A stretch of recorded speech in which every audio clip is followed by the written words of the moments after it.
ನಿಮಿಷದಲ್ಲಿ 3 ನಿಮಿಷದಲ್ಲಿ 100 ತೆಂಗಿನಕಾಯಿನ ಸುರಿದು ಬಿಸಾಕ್ತಾರೆ.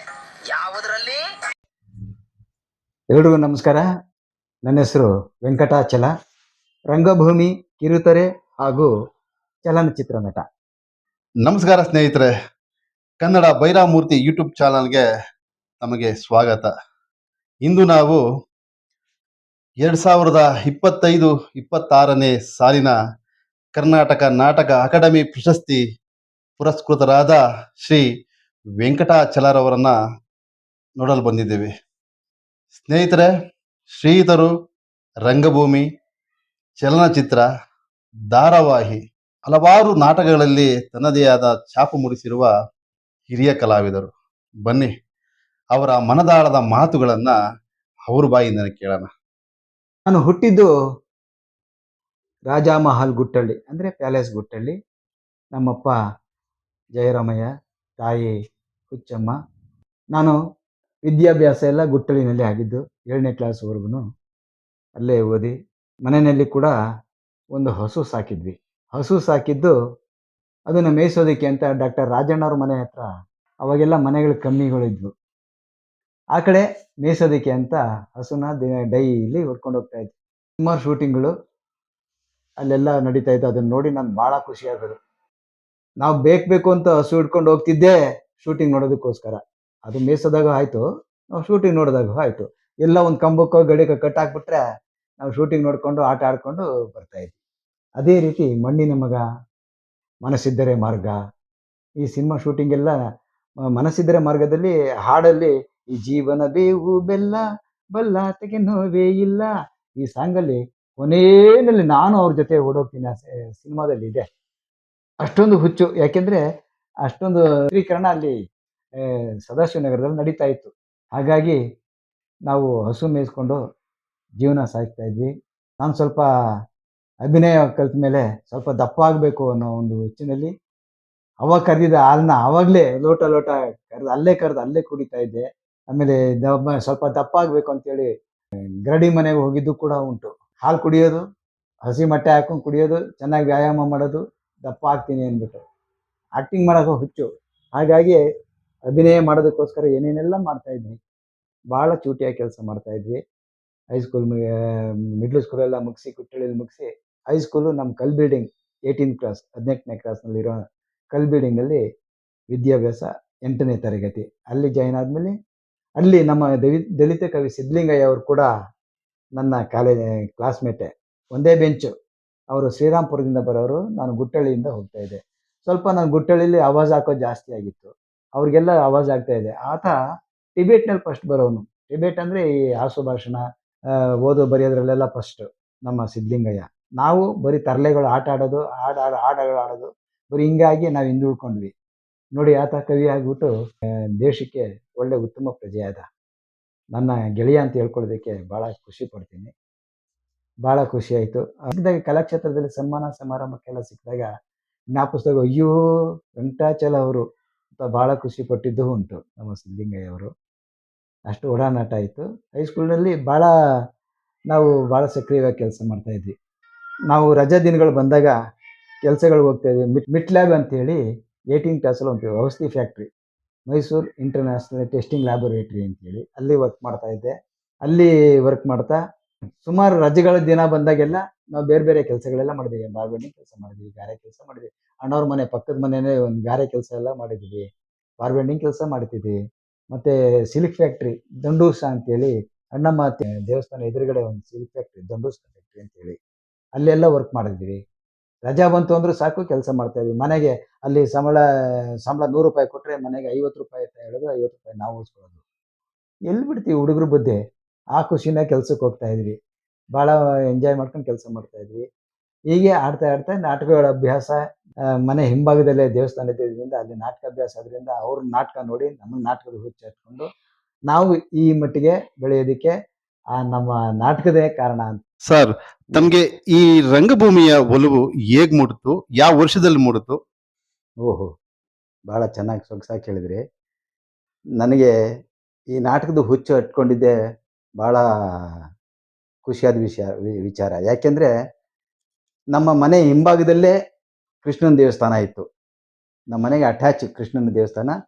ಸಂಜೆ ಆಯಿತು ಅಂದರೆ ಪೌರಾಣಿಕ ನಾಟಕದ ಅಭ್ಯಾಸ ಶುರು ಮಾಡೋರು. ವರ್ಷಕ್ಕೆ 2 ನಾಟಕಗಳು ಮಾಡ್ತಾಯಿದ್ರು. ಅವ್ರು ನಾಟಕಗಳು ಮಾಡೋದು ನೋಡಿ ನೋಡಿ ನೋಡಿ ನೋಡಿ ನಮಗೂ ನಾಟಕದ ಹುಚ್ಚು ಅಂಟ್ಕೊಳಕ್ಕೆ ಶುರು ಮಾಡ್ತು. ಪ್ರಾರಂಭದಲ್ಲಿ ನಮಗೆ ನಿದ್ದೆಗೆ ಗೆಡ್ಸೋಕ್ಕೆ ಶುರು ಮಾಡಿದ್ರು, ಬೈಯಕ್ಕೆ ಶುರು ಮಾಡಿದೆವ್ರು. ರೀ ಸ್ವಾಮಿ, ಸಂಜೆ ಆಗಲ್ಲ ರಾತ್ರಿ ಆಗಲ್ಲ ಆಗಲೇ ಬಂದು ನಾಟಕ ಶುರು ಮಾಡ್ತೀನಿ, ನಾವು ಮನೆ ಕೊಡೋದು ಯಾವಾಗ, ಬೆಳಗ್ಗೆ ಕೆಲ್ಸಕ್ಕೆ ಹೋಗೋದು ಯಾವಾಗ ಅಂತ ಬಿಟ್ಟು, ಏಯ್ ಇವಾಗ ಕೆಲಸ ನೋಡೋಗ ಅಂತ ಓಡಿಸ್ಬಿಡೋರು. ದೊಡ್ಡವರಲ್ವಾ, ನಾವು ಇನ್ನೂ ಚಿಕ್ಕ ಹುಡುಗರು.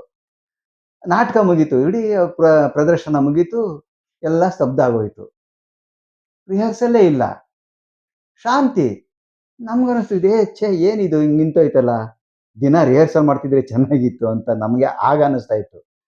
ಆ ಹುಚ್ಚು ಅಂಟ್ಕೊಂಡಿದ್ದು ನಾಟಕದಿಂದ, ಅವರಿಂದ. ಪೌರಾಣಿಕ ನಾಟಕ, ಯಾಕೆ ನಮ್ಮ ಚಿಕ್ಕಪ್ಪ ದೊಡ್ಡಪ್ಪ ಮಕ್ಕಳೆಲ್ಲ ನಾಟಕಗಳಲ್ಲೇ ಪಾತ್ರ ಮಾಡ್ತಾ ಇದ್ರು. ನನಗೂ ಪಾತ್ರ ಮಾಡೋಕೆ ಹೇಳೋರು. ನಾನು ಅವ್ರು ಹಿಂದೆಗಡೆ ನಿಂತು ಖುಷಿಯಾಗಿ ಆಡ್ತಿದ್ದೆ. ಮುಂದೆ ಬಂದು ಆಡೋ ಅಂದ್ರೆ ನಾಚಿಕೆ, ಭಯ, ಓಡ್ಬಿಡ್ತಿದ್ದೆ. ಎಳ್ಕೊಂಬರಿಲ್ಲ ಅವನು, ಆಡೇ ಚೆನ್ನಾಗಿ ಆಡ್ತಾನೆ, ಆಡೋ ಅಂದ್ರೆ ಓಡೋಗ್ತಾನೆ ಅಂತ ಅನ್ನೋರು. ಆದ್ರೂ ಭಯ. ಹಾಗಾಗಿ ಹಿಂದೆ ಮುಂದೆ ನೋಡ್ಕೊಂಡು ಅವ್ರು ಯಾವ ಪಾತ್ರನೇ ಆಗ್ಲಿ, ರಾಮಾಂಜನೇಯ ಯುದ್ಧ ಮಾಡಿದಾಗ ಎಲ್ಲರ ಡೈಲಾಗ್ಸ್ನು ನನ್ನ ಬಾಯಿನಲ್ಲಿ ಬರೋದು.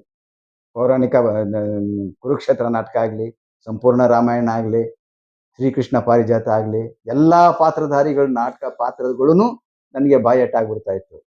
ನಾನು ಅದನ್ನ ಕಿಟಕಿಲಿ ಹೋಗಿ ಅವರು ಮಾಡ್ತಾ ಇದ್ರೆ ಹೋಗಿ ಹೇಳ್ಕೊಡ್ತಾ ಇದ್ದೆ. ನೋಡೋ ಮೇಷ್ಟ್ರು, ಆ ಚಿಕ್ಕ ಹುಡುಗ ಹಿಂಗೆ ಹೇಳ್ತಾನೆ, ಎಷ್ಟು ಸಾರಿ ಹೇಳ್ಕೊಡ್ಬೇಕಾ ನಿಮ್ಗೆ ಅಂತೆಲ್ಲ ಪಾಪ ಅವ್ರಿಗೆ ಬೈಯೋರು. ಅಷ್ಟೊಂದು ಟ್ಯಾಲೆಂಟ್ ಆಗಿದ್ದೆ. ಹಂಗೆ ಹುಚ್ಚು ಅಂಟ್ಕೊಂತು ನನಗೆ ಈ ನಾಟಕದ ಹುಚ್ಚು. ಶ್ರೀಕೃಷ್ಣ ಪಾರಿಜಾತ, ಅದರಲ್ಲಿ ನಮ್ಮ ಚಿಕ್ಕಪ್ಪ ದೊಡ್ಡಪ್ಪ ಮಕ್ಕಳುಗಳೆಲ್ಲ ಪಾತ್ರಗಳು ಮಾಡ್ತಾ ಇದ್ರು. ನನಗೂ ಪಾತ್ರ ಮಾಡೋದಕ್ಕೆ ಆಸೆ, ಆದ್ರೂ ಭಯ. ಇರ್ಬೇಕಾದ್ರೆ ಹಾರ್ಮೋನಿಯಂ ಮಾಸ್ಟ್ರು, ಏಯ್ ನೀನೊಂದು ಪಾತ್ರ ಮಾಡೋ ಈ ನಾಟಕದಲ್ಲಿ ಅಂತ ಅಂದ್ರು. ಆಯ್ತು ಸರ್, ಮಾಡೇ ಬಿಡೋಣ, ಅದೇನಾಗ್ಲಿ ಅಂತೇಳಿ ನಾನು ಅವ್ರಿಗೆ ಮಾತು ಕೊಟ್ಬಿಟ್ಟೆ. ನಾನು ಯಾವುದೋ ಗಂಡಸು ಪಾತ್ರ ಕೊಡ್ತಾರೆ ಅಂದರೆ ಕೊಟ್ಟರು, ಸಖಿ ಪಾತ್ರ. ರಾಣಿ ಜೊತೆ ಇಬ್ಬರು ಸಖಿಯರು, ನಾನೊಬ್ಬ. ಅವರಿಬ್ಬರು ಒರಿಜಿನಲ್ ಹುಡುಗಿರು, ನಾನೊಬ್ಬ ಡೂಪ್ಲಿಕೇಟ್ ಹುಡುಗ. ಪಾತ್ರೆಯನ್ನು ಕೊಟ್ಟರು, ಆಯಿತು ಮಾಡೋಣ ಅಂದ್ಕೊಂಡು ಖುಷಿ ಆಗಿದೆ. ಆದರೆ ನಾನೇನು ಅಂದ್ಕೊಂಡೆ, ಅವಾಗ ಹೈಸ್ಕೂಲ್ ಹುಡುಗ ಅಲ್ವಾ, ಇಷ್ಟು ದಪ್ಪ ಮೀಸೆ ಬರ್ತಾ ಇತ್ತು. ಮೀಸೆ ಅಂತ ಫುಲ್ ಬಿಡ್ತಾ ಇದ್ದೆ, ತೆಗಿತಾ ಇರಲಿಲ್ಲ.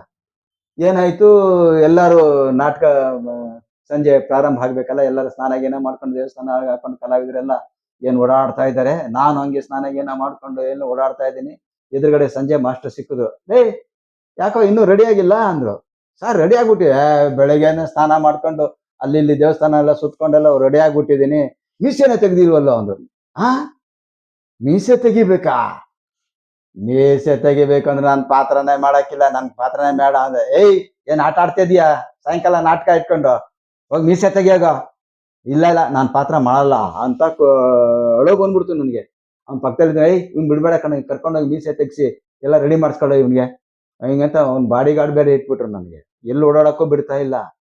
ಸರಿ ಹೋದೆ, ಮೀಸೆ ತೆಗಿಬೇಕಾ? ಮೀಸೆ ಯಾವನ್ ತೆಗಿತಾನೆ? ನಮ್ಮ ಅಣ್ಣಂದು ಹಿಂಗೆ ರೈಸರ್ ಇಟ್ಕೊಂಡಿದ್ದ, ನಮ್ಮ ಅಣ್ಣಂದು ಇತ್ತಲ್ಲ, ಹೋಗಿದೆ. ಅರ್ಧ ಮೀಸೆ ತೆಗಿಯೋದು, ಕನ್ನಡಿ ನೋಡೋದು, ಅಳು ಬರ್ತಾ ಇದ್ದೆ. ಅರ್ಧ ತೆಗ್ದಾಗೆಲ್ಲ ಅಳು ಬರ್ತಾ ಇತ್ತು ನನಗೆ. ಅಯ್ಯೋ ಯಾವತ್ತು ಮೀಸೆ ತೆಗ್ದಿಲ್ಲ, ಇದೇ ಫಸ್ಟ್ ಟೈಮು. ಹೋಗ್ಲಿ, ಮೀಸೆ ತೆಗೆದ್ಮೇಲೆ ಆದ್ರೂ ಹುಡುಗನ್ ತರ ಕಾಣಿಸ್ತೀನಾ? ಇಲ್ಲ, ಹುಡುಗಿನೇ. ಹುಡುಗಿ ಆದ್ರೂ ಪರವಾಗಿಲ್ಲ, ಬೇರೆ ತರ ಕಾಣಿಸ್ತಾ ಇದೆ ಬಿಡಿ. ಅಯ್ಯೋ ಯಾಕೆ ಹೇಳ್ತೀರ, ನನ್ಗೆ ಅಳೋ ಬಂದ್ಬಿಡ್ತು. ಪಾತ್ರನೇ ಮಾಡಲ್ಲ ಅಂತ ಕೂತ್ಕೊಂಡೆ. ಎಲ್ಲರೂ ಬೈಯಕ್ಕೆ ಶುರು ಮಾಡಿದ್ರು, ಹೇಳ್ಕೊಂಡ್ರು. ಟೈಮ್ ಆಯ್ತು, ಮೇಕಪ್ ಯಾಕಂದ್ರೆ ಮೆತ್ತಿ ಮೆತ್ತಿ ಮೆತ್ತಿ ಮೆತ್ತಿ ಉಬ್ಬು ಗಿಬ್ಬು ಎಲ್ಲ ಏನು ಕಡೆ ಎಲ್ಲ ಬಣ್ಣ ಮುಚ್ಚಾಕ್ಬಿಟ್ಟ. ಸ್ವಲ್ಪ ಹಂಗೆ ಕನ್ನಡಿಲಿ ನೋಡ್ತೀನಿ, ಇದ್ದಿದ್ದು ಒಳಗೆ ಬಂದ್ಬಿಡ್ತು. ಅಯ್ಯೋ ಏನ್ ಹಿಂಗ್ ಕಾಣಿಸ್ತಾ ಇದ್ದೀನಿ ಅಂತ. ಆಮೇಲೆ ಬರೆದ್ರು, ಏನೇನು ಬರೆದ್ರು, ಉಬ್ಬು ಬರೆದ್ರು, ಲಿಪ್ಸ್ಟಿಕ್ ಹಾಕೋದ್ರು, ಅದೆಲ್ಲ ಮಾಡಿದ್ರು. ಅವಾಗಾದ್ರೂ ಹುಡುಗಿ ತರ ಕಾಣಿಸೋದು ಬೇಡವಾ?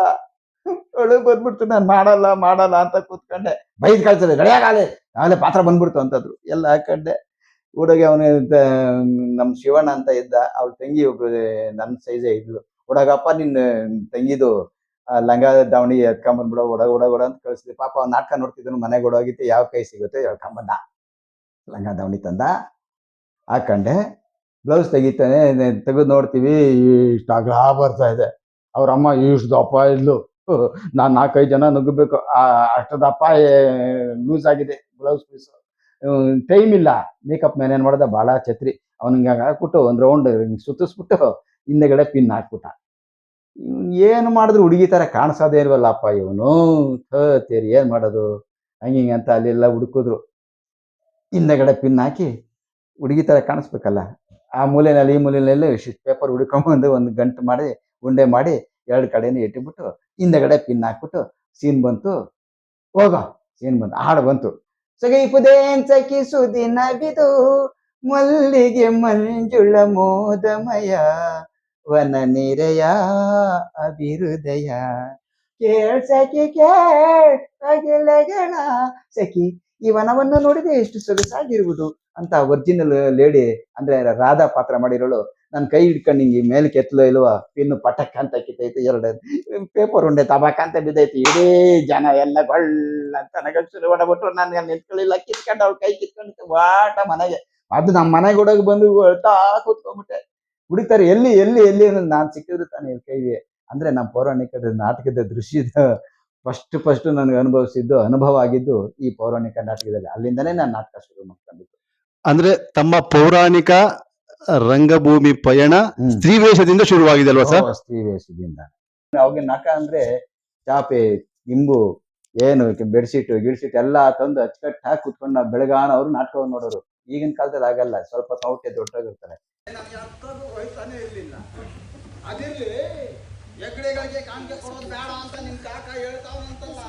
ಸರ್, ಇಂದಿಗೂ ತಾವು ರಂಗಭೂಮಿಯಲ್ಲಿ ಸಕ್ರಿಯವಾಗಿದ್ದೀರಾ.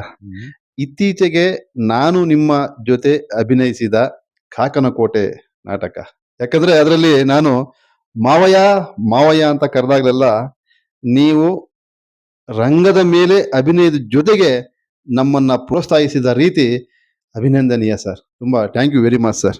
ಅದ್ರ ಬಗ್ಗೆ ಸ್ವಲ್ಪ ಮಾತಾಡಿ ಸರ್. ಅದ್ರ ಬಗ್ಗೆ ಮಾತಾಡೋದಂಥದ್ದು ಏನಿಲ್ಲ. ನಮ್ಮ ಕಲಾವಿದರು ಅಂದ್ರೆ ನಾವೆಲ್ಲ ಸಹ ಕಲಾವಿದರು ಅಂದ್ರೆ ನಾವೆಲ್ಲ ಒಟ್ಟಿಗೆ ಅಭಿನಯಿಸ್ತಾ ಇದ್ದಾಗ ಒಂದು ಹೆಚ್ಚು ಕಮ್ಮಿ ಆಗಿರ್ಬಹುದು. ಅದನ್ನು ಅಡ್ಜಸ್ಟ್ ಮಾಡಿಕೊಂಡು ಅದು ಹಾಗಲ್ಲ ಹೇಳೋದು, ಇದು ಹೀಗೆ ಮಾಡಿದ್ರೆ ಚೆನ್ನಾಗಿರುತ್ತೆ, ಹಾಗೆ ಮಾಡಿದ್ರೆ ಚೆನ್ನಾಗಿರುತ್ತೆ, ಮಾಡ್ಕೊಂಡು ಹೋಗೋದ್ರಿಂದ ಏನು ಅಭ್ಯಂತರ ಏನಿಲ್ಲ. ಹಾಗಾಗಿ ಜೊತೆಗೆ ನೀವು ನನ್ನ ಜೊತೆ ಅಭಿನಯಿಸಿದ್ದೀರಿ, ಭಾಳ ಸೊಗಸಾಗಿ ನೀವು ಪಾತ್ರಗಳು ಮಾಡಿದ್ದೀರಾ ಕೂಡ. ಮುಂದೆ ಎಷ್ಟೋ ಡ್ರಾಮಾಗಳನ್ನೆಲ್ಲ ನೀವು ಮಾಡಿದ್ದೀರಿ. ನಿಮ್ಮ ಜೊತೆ ನಾನು ಅಭಿನಯ ಮಾಡೋದಕ್ಕೆ ನನಗೆ ನಿಮ್ಮ ಜೊತೆ ಮಾಡೋ ಭಾಗ್ಯ ನನಗೆ ಸಿಕ್ಕಿದೆ. ದೊಡ್ಡ ಮಾತು ಸರ್, ದೊಡ್ಡ ಮಾತು ಅದು. ನಿಜವಾಗಿ ನರಸಿಂಹಮೂರ್ತಿ ಅವರೇ, ನೀವು ಅದನ್ನು ಈ ಕಲೆನ ಮುಂದುವರಿಸ್ಕೊಂಡು ಹೋಗಿ ಭಾಳ ಇನ್ನೂ ಮುಂದೆ ಬರ್ತೀರಾ.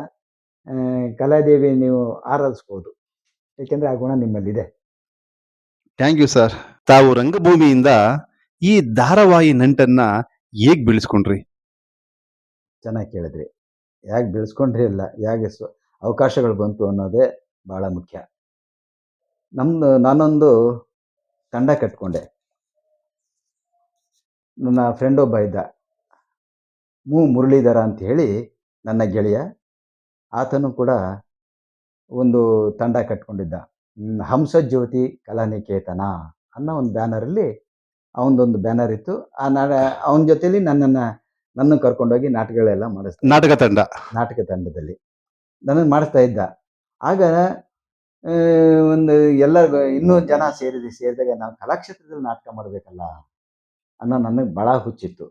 ಅಂದರೆ ಅಷ್ಟೊಂದು ದುಡ್ಡು ಕೊಟ್ಟು ನಾವು ಬಡ ಕಲಾವಿದರು, ದುಡ್ಡುಗಳೆಲ್ಲಿ ಬರುತ್ತೆ, ಅಷ್ಟೊಂದು ದುಡ್ಡು ಕೊಟ್ಟು ನಾವು ನಾಟಕಗಳು ಮಾಡೋಕ್ಕಾಗಲ್ಲ, ಕಲಾಕ್ಷೇತ್ರಕ್ಕೆ ಹೋಗೋಕ್ಕಾಗಲ್ಲ ಅಂದ್ಬಿಟ್ಟು ನಾವು ಮನೆ ಹತ್ರ ಅಲ್ಲಿ ಇಲ್ಲಿ ಅಣ್ಣಮ್ಮ ಕೂರಿಸೋ ಕಡೆ, ಗಣೇಶ ಕೂರಿಸೋದ ಕಡೆ ಹೋಗಿ ಎಲ್ಲ ಕಡೆ ಹೋಗಿ ನಾಟಕಗಳು ಮಾಡ್ತಾ ಇದ್ವಿ. ಇಲ್ಲ ಕಲಾಕ್ಷೇತ್ರ ಮಾಡಲೇಬೇಕು ನಾಟಕ ಅಂತ ಹೇಳಿ ಗಾಂಪರ ಗುಂಪು ಅನ್ನೋ ಒಂದು ನಾಟಕ ತಗೊಂಡ್ವಿ ರವೀಂದ್ರ ಕಲಾಕ್ಷೇತ್ರದಲ್ಲಿ. ಅಲ್ಲಿ ಆ ನಾಟಕನ ನಮ್ಮ ಗಾನ ವಿನೋದಿನಿ ತಂಡದ ಸುಬ್ರಾಮು ಅಂತ ಅವರಿದ್ರು, ಅವ್ರ ಕೈನಲ್ಲಿ ಡೈರೆಕ್ಷನ್ ಮಾಡಿಸಿದ್ವಿ. ಆಗ ನನ್ನ ಕಲಾವಿದರು ಮತ್ತೆ ರೂಪಾಂತರ ಆಮೇಲೆ ಆಗಿದ್ದು ಎಲ್ಲರೂ ಸೇರಿ ಆ ನಾಟಕಗಳು ಮಾಡಿದ್ವಿ. ಭಾಳ ಸಕ್ಸಸ್ ಆಗೋಯ್ತು. ಭಾಳ ಸಕ್ಸಸ್ ಆದಮೇಲೆ ಮಾರನೇ ದಿನ ಕಲಾಕ್ಷೇತ್ರ ರೌಂಡ್ ಹೊಡೆಯೋಕ್ಕೆ ಹೋದಾಗ ಎಲ್ಲರೂ ಕೇಳೋರೆ, ಎಷ್ಟು ಚೆನ್ನಾಗಿತ್ತು ನಾಟಕ, ನಾವು ಭಾಳ ಚೆನ್ನಾಗಿದೆ ನಿಮ್ಮ ತಂಡ, ನಾನು ನಿಮ್ಮ ಜೊತೆ ಬರ್ತೀನಿ, ನಿಮ್ಮ ತಂಡಕ್ಕೆ ಸೇರ್ಕೊಳ್ತೀನಿ ಅನ್ನೋರೆಲ್ಲರನ್ನೂ ಸೇರಿಸ್ಕೊಂಡ್ವಿ. ಸುಮಾರು ಜನ ಸೇರಿಕೊಂಡ್ವಿ. ಭಾಳ ದೊಡ್ಡ ತಂಡನೇ ಬೆಳೆದಾಯ್ತು. ದೊಡ್ಡ ತಂಡ ಬೆಳೆದಾದ್ಮೇಲೆ ಒಬ್ರಲ್ಲ ಒಬ್ರು ಮನಸ್ತಾಪಗಳು ಹೆಂಗೆ ಅರಿವಿಲ್ದಂಗೆ ಆಗ್ತಾ ಇರುತ್ತೆ. ಹಾಗಾಗಿ ಗಾಂಪರ ಗುಂಪು ನಾಟಕ ಯಾವಾಗ ಸಕ್ಸಸ್ ಆಯಿತು, ಸುಮಾರು ಕಲಾವಿದರು ಎಲ್ಲ ಬಂದು ಜಾಯ್ನ್ ಆಯ್ತಾರೆ ನಮ್ಮ ತಂಡಕ್ಕೆ. ಹಂಸಜ್ಯೋತಿ ಬ್ಯಾನರಲ್ಲೇ ನಾಟಕಗಳು ಮಾಡೋಕ್ಕೆ ಶುರು ಮಾಡಿದ್ವಿ. ಅಮರ್ ದೇವ್ ಅಂತೇಳಿ ವಾರ್ತಾ ಇಲಾಖೆಯಲ್ಲಿ ಕೆಲಸ ಮಾಡ್ತಾಯಿದ್ರು. ಅವರು ನಮ್ಮ ಜೊತೆ ಸೇರಿಕೊಂಡ್ರು. ಅವ್ರಿಗೆ ಡೈರೆಕ್ಷನ್ ಡಿಪಾರ್ಟ್ಮೆಂಟಲ್ಲಿ ಕೆಲಸ ಮಾಡೋಕ್ಕೆ ಶುರು ಮಾಡಿದ್ರು. ಅವ್ರಿಗೆ ನಮ್ಮ ನಾಟಕನೆಲ್ಲ ಅವರೇ ನಿರ್ದೇಶನ ಮಾಡ್ತಾ ಇದ್ದಿದ್ದು ಕೂಡ. ಹಂಸಜ್ಯೋತಿ ಬ್ಯಾನರ್ನಲ್ಲೇ ರೊಟ್ಟಿ ಪಿ ಲಂಕೇಶ್ನ ಅವರ ರೊಟ್ಟಿ ನಾಟಕ, ರೊಟ್ಟಿ ಅನ್ನೋ ನಾಟಕನ ನಿರ್ದೇಶನ ಮಾಡಿದ್ರು. ಭಾಳ ಚೆನ್ನಾಗಿತ್ತು. ಎಲ್ಲರೂ ಸಕ್ಸಸ್ ಆಯಿತು ನಾಟಕಗಳು. ಇನ್ನೂ ಜನ ಸೇರಿಕೊಂಡ್ರು. ನಮ್ಮ ತಂಡದ 100 ಜನವರೆಗೂ ಕಲಾವಿದರು ಸೇರ್ಕೊಂಡ್ಬಿಟ್ಟಿದ್ದಾರೆ. ಅಷ್ಟೊಂದು ದೊಡ್ಡ ತಂಡ ಯಾವಾಗ ಬೆಳೀತು. ಆಮೇಲೆ ಇಲ್ಲಿ ಬೆಳೆದಾಗ ಏನಾಯಿತು, ಒಬ್ಬರು ಇರುತ್ತಲ್ಲ ಮನಸ್ಸುಗಳು ಒಬ್ಬರಿಂದ ಒಬ್ಬರಿಗೆ.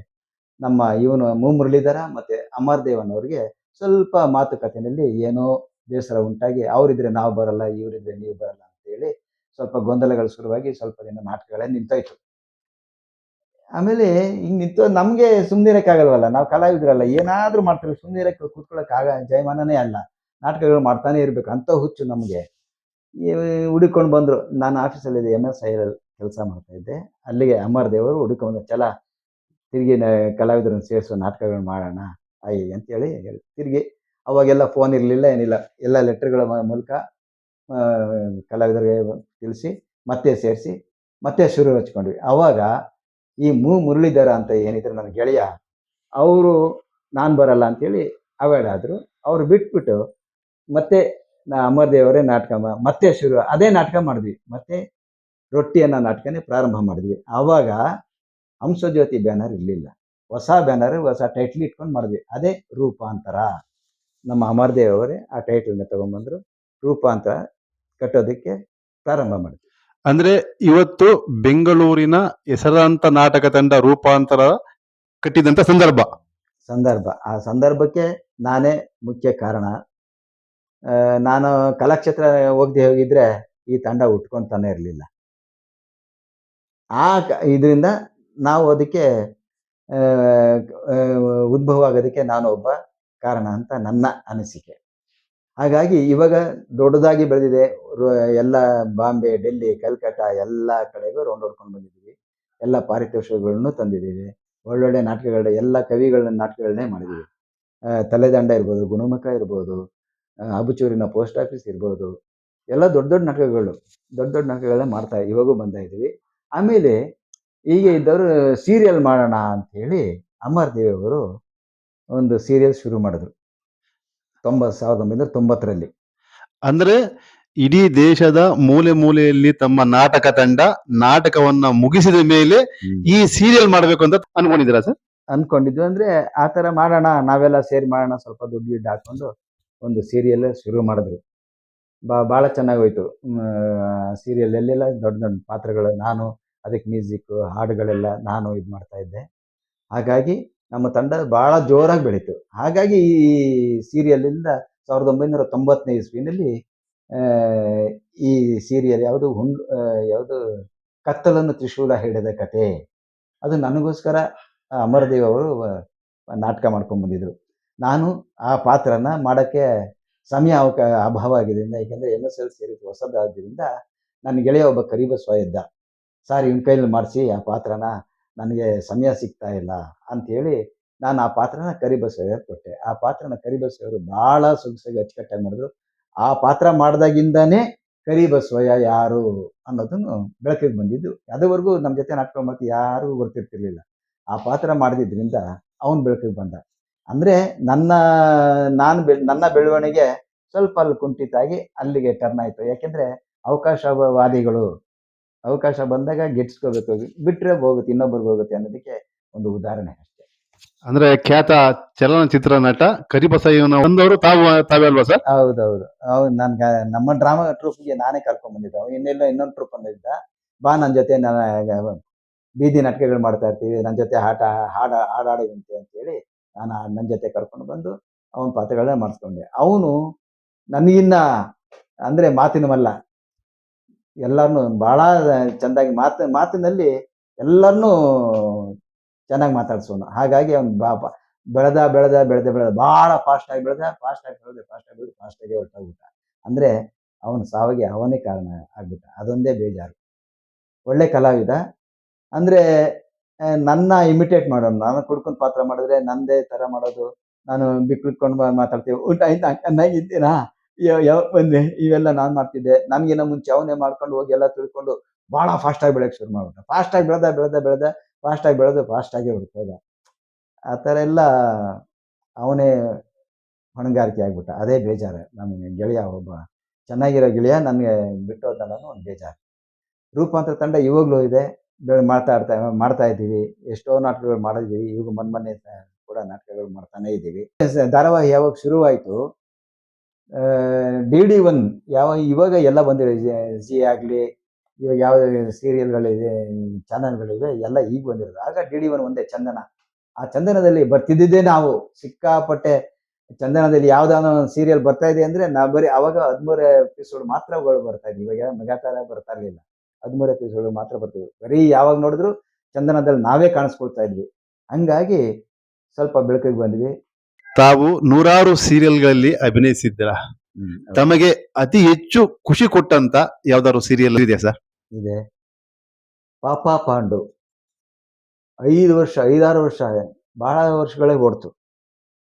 ಪ್ರಾರಂಭದಿಂದ ನಾನು ಆ ಸೀರಿಯಲ್ನಲ್ಲಿ ಪಾತ್ರ ಮಾಡ್ತಾ ಬಂದೆ. ಪಾಪ ಪಾಂಡು ಮತ್ತೆ ಸಿಲ್ಲಿನಲ್ಲಿ. ಅದಕ್ಕೆ ಕಾರಣ ನಮ್ಮ ಸಿ.ಕೈ ಚಂದ್ರು. ಅವರು ನಾವು ನಾಟಕದಿಂದ ಭಾಳ ಹಳೆಯ ಗೆಳೆಯರು ಕೂಡ. ಚಲ ಈ ಒಂದು ಮೆಗಾ ಸೀರಿಯಲ್ ಮಾಡ್ತಾ ಇದ್ದೀನಿ ಕಣ, ಪಾತ್ರ ಮಾಡಬೇಕು ನೀನು ಅಂದರು. ಸಾರ್ ಕೆಲಸ ಇದೆ. ನೋಡಿ ನಮ್ದೇನು ಗೊತ್ತಾ, ಈ ಕಡೆ ಗೌರ್ಮೆಂಟ್ ಕೆಲಸ MSIL ನಾನು ಜಾಯ್ನ್ ಆಗಿದ್ದೀನಿ. ಇಲ್ಲಿ ನಾಟಕದ ಹುಚ್ಚು. ಇದು ಬೇಕಾ ನಾವು 2 ಕಡೆನೂ ಕಾಲು ಹಾಕಿ ಓಡಾಡೋದು ಭಾಳ ಕಷ್ಟ ಆಗೋಯ್ತು. ಸಾರ್ ಮೆಗಾ ಸೀರಿಯಲ್ ಅಂದರೆ ಕಂಟಿನ್ಯೂ ಪಾತ್ರ ಮಾಡಬೇಕು, ರಜಾ ಹಾಕ್ಬೇಕು, ಯಾವ ಥರ ಕಷ್ಟ ಆಗುತ್ತಲ್ಲ ಎಂದೆ. ನಿಮ್ಗೆ ಯಾವಾಗ ಬಿಡುತ್ತೆ? Saturday half day sir. ಒಂದು ಕೆಲಸ ಮಾಡಪ್ಪ, ವಾರಕ್ಕೆ ಒಂದಿನ ಸಾಟರ್ಡೆ ಮಾತ್ರ ನೀನು ರಜಾ ಕೊಡ, ನನಗೆ ರಜಾ ಕೊಟ್ಟು ಬಂದ್ಬಿಡಪ್ಪ. ಶನಿವಾರ ಭಾನುವಾರ ನಿನಗೋಸ್ಕರ ಪಾಪ ಪಾಂಡು ಶನಿವಾರ ಭಾನುವಾರ ಮಾತ್ರ ಶೂಟಿಂಗ್ ಮಾಡ್ತೀನಿ ಅಂತ ನನಗೆ ಆಸೆ ಹುಟ್ಟಿಸೋದು. ಮೊದಲೇ ನಾವು ಅಭಿನಯ ಅಂದರೆ ಊಟ ಬಿಡ್ತೀವಿ, ಮನೆ ಬಿಡ್ತೀವಿ, ಹೆಂಡತಿ ಬಿಡ್ತೀವಿ, ಎಲ್ಲ ಬಿಟ್ಬಿಡ್ತೀವಿ ಅಂತ ಹುಚ್ಚು. ಆಗ ಆಯಿತು ಸರ್, ಕೆಲಸದಿಂದ ತೆಗೆದಾಕಿದ್ರು ಪರವಾಗಿಲ್ಲ, ಶನಿವಾರ ನಿಮ್ಗೆ ರಜಾಕ್ಕೆ ಬರ್ತೀನಿ ಅಂತ ಹೇಳಿದಾಗ ಒಪ್ಕೊಂಡು ಆ ಸೀರಿಯಲ್ಲೇ ನನಗೋಸ್ಕರ ಶನಿವಾರ ಭಾನುವಾರ ಪಾಪ ಪಾಂಡು ಶೂಟಿಂಗ್ ಮಾಡೋರು ನಮ್ಮ ಸಿ.ಕೈ ಚಂದ್ರು. ಹಾಗಾಗಿ ಇವತ್ತು ಅಷ್ಟೇ, ಇವಾಗೂ ಸಹ ರಿಲೇ ಆಗ್ತಾನೆ ಇದೆ, ಓಡ್ತಾನೆ ಇದೆ. ಎಲ್ಲರೂ ನೋಡಿ ಇಡೀ ರಸ್ತೆನಲ್ಲಿ ಹೋಗ್ತಾ ಇದ್ರೆ ಎಲ್ಲರೂ ಮಾತಾಡಿಸ್ತಾರೆ, ಸೆಲ್ಫಿಗಳು ತಗೊತಾರೆ. ಭಾಳ ಖುಷಿ. ಅದೇ ನಮಗೆ ಖುಷಿ. ನನಗೆ ಹೆಸರು ತಂದುಕೊಟ್ಟಿದ್ದು ಪಾಪ ಪಾಂಡು. ಇತ್ತೀಚಿನ ಜನಪ್ರಿಯ ಧಾರಾವಾಹಿಗಳಲ್ಲೂ ತಾವು ನಟಿಸ್ತಾ ಇದ್ದೀರಾ. ಅದ್ರ ಬಗ್ಗೆ ತಮಗೆ ಖುಷಿ ಇದೆಯಾ ಸರ್? ಖುಷಿ ಇದೆ. ಆದರೆ ಪಾಪ ಪಾಂಡು ಥರ ಮೆಗಾ ಸೀರಿಯಲ್ ಅಂದರೆ ಕಂಟಿನ್ಯೂಟಿ ಕ್ಯಾರೆಕ್ಟರ್ಗಳು ಹೆಚ್ಚಿಗೆ ಸಿಕ್ಕಿಲ್ಲ. ಸುಮ್ಮನೆ ಅಲ್ಲೊಂದು ಈ ಸುಮಾರು ಹೆಸರು ಹೇಳ್ತಾ ಹೋದರೆ ನೂರಾರು ಧಾರಾವಾಹಿಗಳಾಗುತ್ತೆ. ಎಲ್ಲ ಸಣ್ಣ ಸಣ್ಣ ಪಾತ್ರಗಳೇ. ಪಾಪ ಪಾಂಡು ಬಿಟ್ಟರೆ ನೆಕ್ಸ್ಟ್ ಈಗ ಸೀತಾರಾಮ ಈಗ ಮೊನ್ನೆ ಮುಗೀತು, ಅದರಲ್ಲಿ ಮಾಡಿದ್ದೀನಿ. ಮತ್ತು ಪುಟ್ಟಕ್ಕನ ಮಕ್ಕಳು, ರಾಮಾಚಾರಿ, ಈಗ ಹೊಸದು ಮೊನ್ನೆ ನಡೀತು ಆದಿಲಕ್ಷ್ಮಿ ಪುರಾಣ. ಈ ಹೆಸರುಗಳು ಸುಮಾರಿವೆ, ಸಡನ್ನಾಗಿ ಜ್ಞಾಪಕ ಬರ್ತಾ ಇಲ್ಲ. ಭಾಳಷ್ಟು ಧಾರಾವಾಹಿಗಳಲ್ಲಿ ಅಭಿನಯಿಸಿದ್ದೀನಿ. ರಂಗಭೂಮಿ ಧಾರಾವಾಹಿ ಮುಗಿಸಿ ಈ ಸಿನಿಮಾ ಕ್ಷೇತ್ರಕ್ಕೆ ಹೇಗೆ ಬಂದ್ರಿ ಸರ್? ಆಕಸ್ಮಿಕವಾಗಿ ಬಂದ್ರು ಅಥವಾ ತಾವೇ ಬೇಕು ಅಂತ ಬಂದ್ರು? ಆಕಸ್ಮಿಕ ಅಂತಲ್ಲ, ನಮಗೆ ಮೊದಲೇ ಹೇಳಿದ್ನಲ್ಲ, ಅಭಿನಯದ ಹುಚ್ಚು. ಎಲ್ಲ ಗೊತ್ತಿದ್ದು ವಿಜಯ ಫಿಲ್ಮ್ ಇನ್ಸ್ಟಿಟ್ಯೂಟ್ ಅಂತ ಒಂದಿದೆ, ಅಲ್ಲಿ ಅಭಿನಯ ಕಲಿಯೋಕ್ಕೆ ಅಂದ್ಬಿಟ್ಟು ಹೋದೆ. ಅಲ್ಲಿ ಹೋದ್ರೆ ಏನಾಯ್ತು ಗೊತ್ತಾ, ನಮ್ಮ ಗೆಳೆಯರೆಲ್ಲ ಇಲ್ಲಿದ್ದವರೆಲ್ಲ, ಎಲ್ಲ ಕಲೆನೂ ನಿನಗೆ ಗೊತ್ತಿದ್ದು ಅದೇನು ಇನ್ಸ್ಟಿಟ್ಯೂಟ್ಗೆ ಹೋಗಿದ್ದೆ, ಫೀಸ್ ಎಲ್ಲ ಕೊಟ್ಟು ದುಡ್ಡೆಲ್ಲ ಕಳ್ಕೊಳಕ್ ಹೋಗಿದ್ಯಾ, ಎಲ್ಲ ಜೋರಾಗೆ ಮಾಡ್ತೀಯಲ್ಲಪ್ಪ, ಅಲ್ಲಾಕೆ ಹೋಗಿದ್ಯಾ ಅಂದ್ರು. ನೋಡೋಣ ಅಲ್ಲಿ ಏನು ನಡೆಯುತ್ತೆ ಅಂತ ಹೋದೆ. ಅಲ್ಲೋದ್ರೆ ನಾನೇ ಮಾಸ್ಟರ್ ಅದೇ. ಹುಡುಗರಿಗೆಲ್ಲ ನಾನೇ ಡೈಲಾಗ್ಸ್ಗಳು ಆ ಸ್ಟೈಲ್ ಈ ಸ್ಟೈಲ್ ಇದು ಹೇಳಬೇಕು ಅದು ಹೇಳಬೇಕು ಅಂತ ಹೇಳಿದೆ.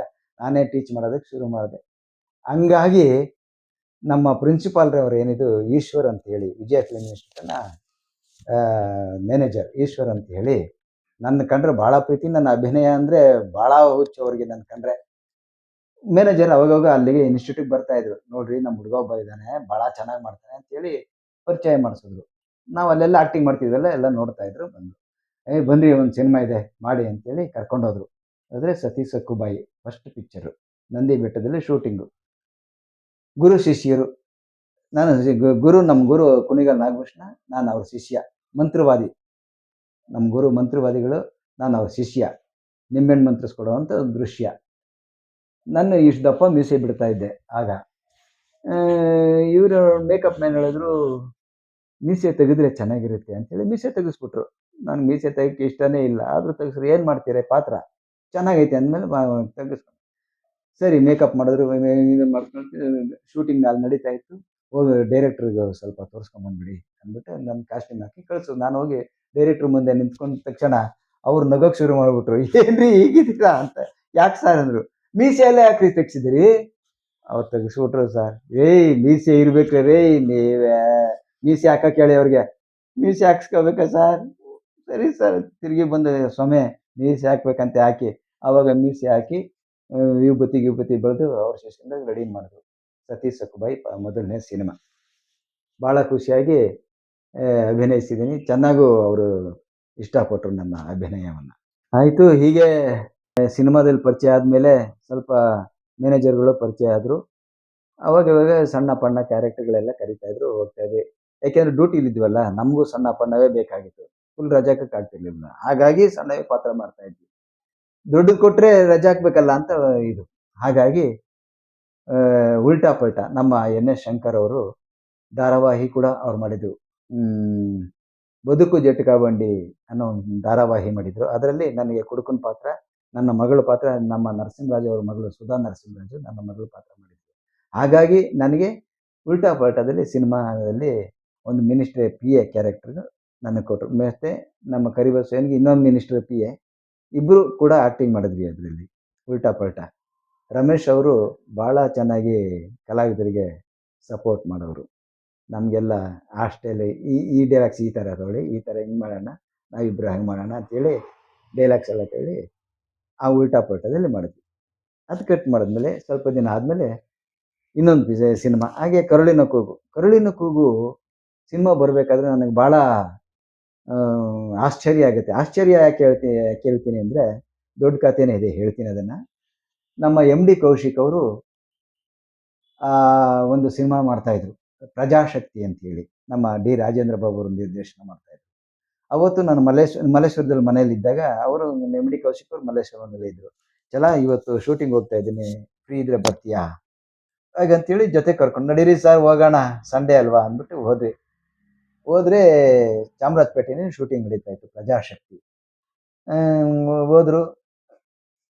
ಕೌಶಿಕ್ ಅವರು ಕೆಳಗಡೆ ಇಳ್ಬಿಟ್ಟೋಗಿ D ರಾಜೇಂದ್ರ ಬಾಬು ಅವರು ಹೀರೋಯಿನ್ ಹತ್ರ ಕೂತ್ಕೊಂಡು ಮಾತಾಡ್ತಾ ಇದ್ರು. ಸರ್ ವೆಂಕಟಾಚಲ ಅಂತ ಕಲಾವಿದ ಕೂಡ ಹಂಗಂದ್ರು. ನಮಸ್ಕಾರ ಸರ್ ಅಂದೆ. ನನ್ನೇ ನೋಡೋದು ಶುರು ಮಾಡಿದ್ರು. ಏನು ಹಿಂಗೆ ನೋಡ್ತಿದ್ದಾರಲ್ಲ ಅಂದ್ಬಿಟ್ಟು ನಾನು, ನೀನು ಸೀರಿಯಲ್ ಏನಾದರೂ ಮಾಡ್ತಿದ್ದೀನಪ್ಪ? ನಂದೊಂದು ಸೀರಿಯಲ್ ಬರ್ತಾ ಇತ್ತು, ಫುಲ್ಲು ಕುಡುಕನ ಪಾತ್ರ. ನನಗೋಸ್ಕರನೇ ಸೀರಿಯಲ್ ಮಾಡೋದು 2 ದಿವಸ, ಬಾಂಬೆ ಡೈರೆಕ್ಟರ್ ಅಂತ. ಆ ಕುಡುಕನ ಪಾತ್ರನ ಸೀರಿಯಲ್ ಬರ್ತಿದ್ದಾಗ ನೋಡ್ಬಿಟ್ಟಿದ್ದಾರೆ. ನೀವು ಕುಡುಕನ ಪಾತ್ರ ಮಾಡಿದ್ದೆ, ಭಾಳ ಸಕ್ಸಾಗಿ ಮಾಡಿದ್ದೆ, ಎಷ್ಟು ಹಾಕೊಂಡು ಮಾಡಿದ್ದೆ ಅಂದರು. ಸರ್ ನಾನು ಕುಡಿಯಲ್ಲ ಸರ್. ಹೇಳ, ಭಾಳ ಚೆನ್ನಾಗಿತ್ತು ಆ ಪಾತ್ರ, ಎಕ್ಸ್ಪ್ರೆಷನ್ ಎಲ್ಲ. ಎಷ್ಟು ಹಾಕೊಂಡು ಮಾಡಿದೆ, ಎಷ್ಟು ಹಾಕೊಂಡಿದ್ದೆ ಪಾತ್ರ ಮಾಡೋಕ್ಕೆ ಅಂದರೆ, ಸರ್ ನಾನು ಕುಡಿಯಲ್ಲ ಸರ್. ಅಷ್ಟೊತ್ತಿಗೆ ಅಶೋಕ್ ಕಶ್ಯಪ್ ಕ್ಯಾಮ್ರಾಮ್ಯಾನ್ ಅವರು ಬಂದರು.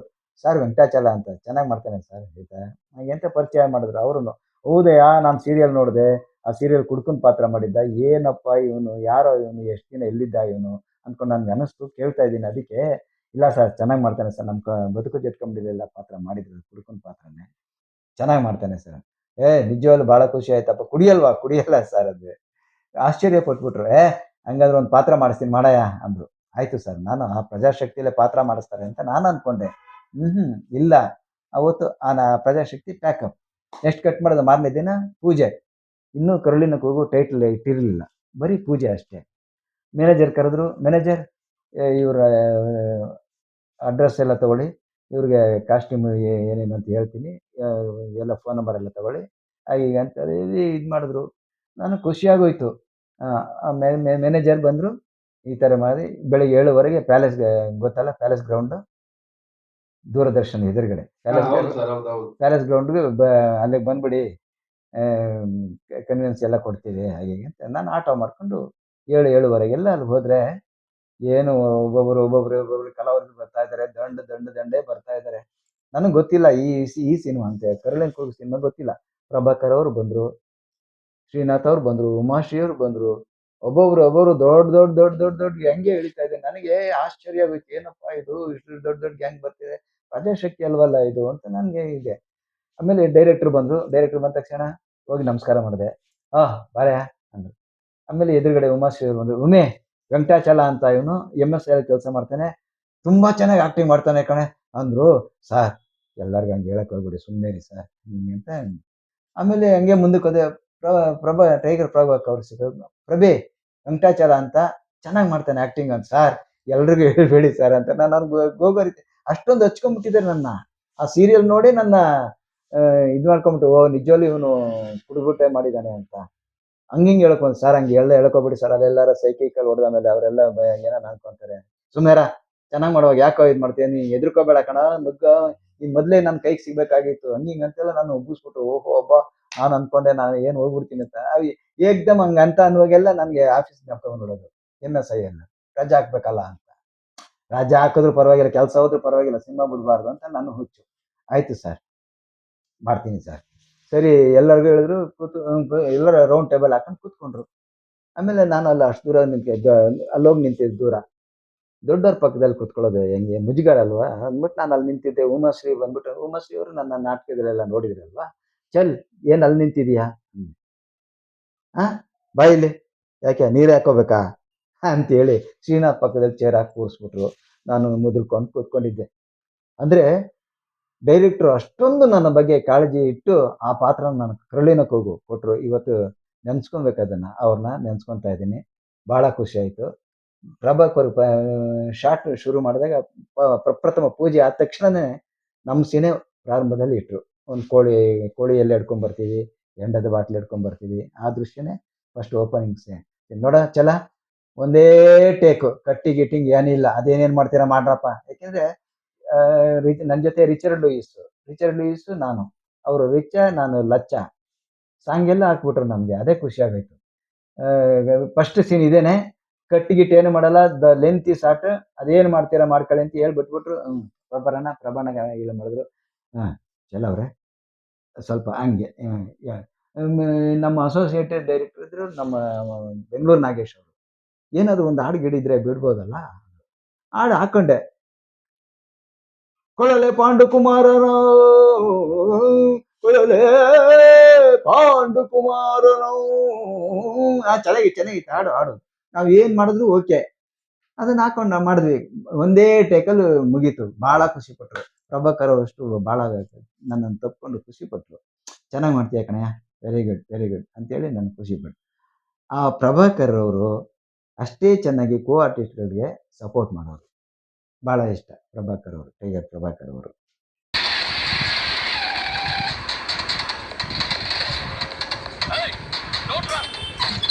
ಕರ್ನಾಟಕದಲ್ಲಿ ಸೆನ್ಸೇಷನ್ ಮೂಡಿಸಿದಂತ ಸಿನಿಮಾ ಪೊಲೀಸ್ ಸ್ಟೋರಿ. ಯಾಕಂದ್ರೆ ಇಡೀ ಡಿಪಾರ್ಟ್ಮೆಂಟ್ ಅಲ್ಲಿ ಇಂಥ ಅಧಿಕಾರಿಗಳು ಇರ್ಬೋದು ಅಂತ ತೋರಿಸಿಕೊಟ್ಟಂತ ಸಿನಿಮಾ ಪೊಲೀಸ್ ಸ್ಟೋರಿ. ಅದರಲ್ಲಿ ತಾವು ಅಭಿನಯಿಸಿದ್ದೀರಾ, ಅದರ ಅನುಭವದ ಮಾತು ಸರ್. ಅದೊಂದು ರೋಚಕ ಕಥೆ ಅಂತಾನೆ ಹೇಳ್ಬೋದು. ನನಗೆ ಆ ಪಾತ್ರ ಸಿಕ್ಕಿದ್ದೇ ಒಂಥರ ಮ್ಯಾಜಿಕಲ್ ಆಗಿ. ಹೇಗೆ ಪೊಲೀಸ್ ಸ್ಟೋರಿ ಎಲ್ಲರೂ ಮಾತಾಡ್ತಾರೆ, ಎಲ್ಲ ನನಗೆ ಸಿಕ್ತು, ಆ ಪಾತ್ರ ಮಾಡ್ತಾ ಇದ್ದೀನಿ, ಅದರಲ್ಲಿ ಅಭಿನಯಿಸ್ತಾ ಇದ್ದೀನಿ, ಇದರಲ್ಲಿ ನಮ್ಮನ್ನು ನಾವು ಕೇಳಿದ್ರು ಮುಗ್ದೋಯ್ತು ಎಲ್ಲ, ಅವಾಗಲೇ ಪಾತ್ರ ಹಂಚ್ಬಿಟ್ವಿ ಹಾಗೆ ಹೀಗೆ ಅಂತ ಹೇಳಕ್ ಶುರು ಮಾಡಿದ್ರು. ತೇರಿಕೆ ಬೇಡಪ್ಪ, ನಮ್ಗೆ ಅದೃಷ್ಟ ಇಲ್ಲ ಅಂತೇಳಿ ನಾವು ಸುಮ್ಮನಾಗ್ಬಿಡ್ತಾ ಇದ್ವಿ. ಅವತ್ತು ಸಂಡೇ ಕಂಠೀರವ ಸ್ಟುಡಿಯೋದಲ್ಲಿ ಶೂಟಿಂಗ್ ನಡೀತಾ ಇದೆ, ಪ್ರಾರಂಭ ಆಗಿದೆ, ಪೊಲೀಸ್ ಸ್ಟೋರಿ ನಡೀತಾ ಇದೆ. ಅದರಲ್ಲಿ ನಮ್ಮ ಕರಿಬಸಯ್ಯ ಪೊಲೀಸ್ ಪಾತ್ರ, PC ಪಾತ್ರ ಮಾಡಿದ್ದಾನೆ. ಅವಾಗ ಅವನಲ್ಲಿದ್ದ. ಸಂಡೇ ನಾನು ಅಲ್ಲಿರ್ತೀನಿ ಕಣ, ನಮ್ಗೆ ಇನ್ನೇನು ಕೆಲಸ, ನಾನು ಟೈಮ್ ಪಾಸಿಗೆ ಬರ್ತೀನಿ ನಡಿ ಅಂತೆ. ನಾನು ಸಂಡೇ ಕಂಠೀರವ ಸ್ಟುಡಿಯೋಗೆ ಹೋದೆ. ಸ್ಟುಡಿಯೋಗೆ ಹೋಗ್ತಿದ್ದಂಗೆ ಎಂಟ್ರೆನ್ಸಲ್ಲಿ ಒಬ್ಬ ಮೇಕಪ್ ಮ್ಯಾನ್, ನಮ್ಮ ಪರಿಚಯ ಇದ್ದ ಮೇಕಪ್ ಮ್ಯಾನ್ ಹುಡುಗ, ಸರ್ ಪಾತ್ರ ಮಾಡ್ತಾ ಇದ್ದೀರಾ ಸರ್ ಅಂತ ಓಡ್ ಬಂದ. ಇಲ್ಲಪ್ಪ, ನಾನು ಸುಮ್ಮನೆ ಶೂಟಿಂಗ್ ನೋಡಕ್ ಬಂದಿದ್ದೀನಿ. ಸರ್ ಪಾತ್ರ ಹುಡುಕ್ತಾ ಇದ್ದಾರೆ ಸರ್, ಈ 2 ಪಾತ್ರ ಬೇಕಾಗಿತ್ತಂತೆ ಸರ್, ಹುಡುಕ್ತಾ ಇದ್ದಾರೆ, ನೋಡಿ ಸರ್, ಮಾಡಿ ಸರ್, ಕೇಳಿ ಸರ್. ಏನು ಹೇಳಕ್ ಹೋಗ್ಬೇಡಪ್ಪ, ನಾನು ಬರೀ ಶೂಟಿಂಗ್ ನೋಡಕ್ ಬಂದಿನಿ ಟೈಮ್ ಪಾಸ್ಗೆ, ನಿಮ್ಮ ಪಾತ್ರ ಎಲ್ಲ ಮುಗ್ದೋಗಿದೆ ಹಾಗೆ ಅಂತ ಹೇಳಿದ್ರು. ಕೇಳಿದ್ದಕ್ಕೆ ಇಲ್ಲ ಸರ್, ಇವಾಗ ಹುಡುಕ್ತಾ ಇದ್ದಾರೆ ಸರ್, ಬೇಕಂತೆ ಸರ್ ಈಗ. ಹೌದಾ, ಗೊತ್ತಿಲ್ಲ, ಬೇಡ ಸುಮ್ಮನೆ ಏನು ಹೇಳಕ್ ಹೋಗ್ಬೇಡ ಅಂದರೆ ಹೋಗಿ ಹೇಳ್ಬಿಟ್ಟ, ಸರ್ ಅವ್ರು ಬಂದಿದ್ದಾರೆ, ಅವ್ರು ಚೆನ್ನಾಗಿ ಮಾಡ್ತಾರೆ ಸರ್ ಅಂತ ಹೋಗಿ ಹೇಳೇ ಬಿಟ್ಟ. ಅವನು ಅಸೋಸಿಯೇಟು ಬಂದು, ಸರ್ ಒಂದು ಪಾತ್ರೆ ಇದೆ ಮಾಡ್ತೀರಾ ಸರ್? ಅಲ್ಲ ಸ್ವಾಮಿ, ಅವಾಗೆಲ್ಲ ಕೇಳಿ ಓಡಾಡಿದ್ವಿ, ಪಾತ್ರೆಗಳಿದ್ರೆ ಕೊಡಿ ಅಂತ ಎಲ್ಲ ಹಂಚ್ಬಿಟ್ಟಿದ್ವಿ, ಇವಾಗ ಬಂದಿದ್ದೀರಲ್ಲ ಅಂತ ಹೇಳ್ತೀರಿ, ಇವಾಗ ನೋಡಿದ್ರೆ ಇವಾಗ ಹುಡುಕ್ತಾ ಇದ್ದೀರಿ. ಸಮಯ ಸರ್, ಇವಾಗ ಎಮರ್ಜೆನ್ಸಿ ಬೇಕು. 2 ಪಾತ್ರೆ ಇದೆ, ಒಂದು ಲಾಯರ್ದಿದೆ ಮತ್ತು ಇದೊಂದು ಪಾತ್ರೆ ಇದೆ, ಮೂಗಿನ ಪಾತ್ರ. ಕಾಲೇಜಲ್ಲಿ ಒಂದು ಕೆಲಸ ಮಾಡೋಂಥ ಒಂದು ಮೂಗಿನ ಪಾತ್ರ. ಆಯಿತು ಮಾಡ್ತೀನಿ ಅಂತ ಹೇಳಿ ಒಪ್ಕೊಂಡೆ. ಮಾಡ್ತೀರಾ? ಸರಿ ಸರ್, ಡೈರೆಕ್ಟ್ರಿಗೆ ಹೇಳ್ತೀನಿ ಅಂತ ಡೈರೆಕ್ಟ್ರು ನಮ್ಮ ಥ್ರಿಲ್ಲರ್ ಮಂಜು ಅವ್ರಿಗೆ ಹೇಳಿದ್ದಾರೆ. ಆಯಿತು ಮಾಡ್ತಾರಂತೆ, ಒಪ್ಕೊಂಬಿಟ್ರು.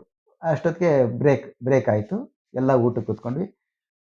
ಥ್ರಿಲ್ಲರ್ ಮಂಜು ಅವರು ಆ ಕಡೆ ಚೇರಲ್ಲಿ ಕೂತ್ಕೊಂಡ್ರು, ನಾವು ಈ ಕಡೆ ಲೈನಲ್ಲಿ ಕರಿಬಸವ ನಾವೆಲ್ಲ ಒಂದು ಕಡೆ ಕೂತ್ಕೊಂಡಿದ್ವಿ.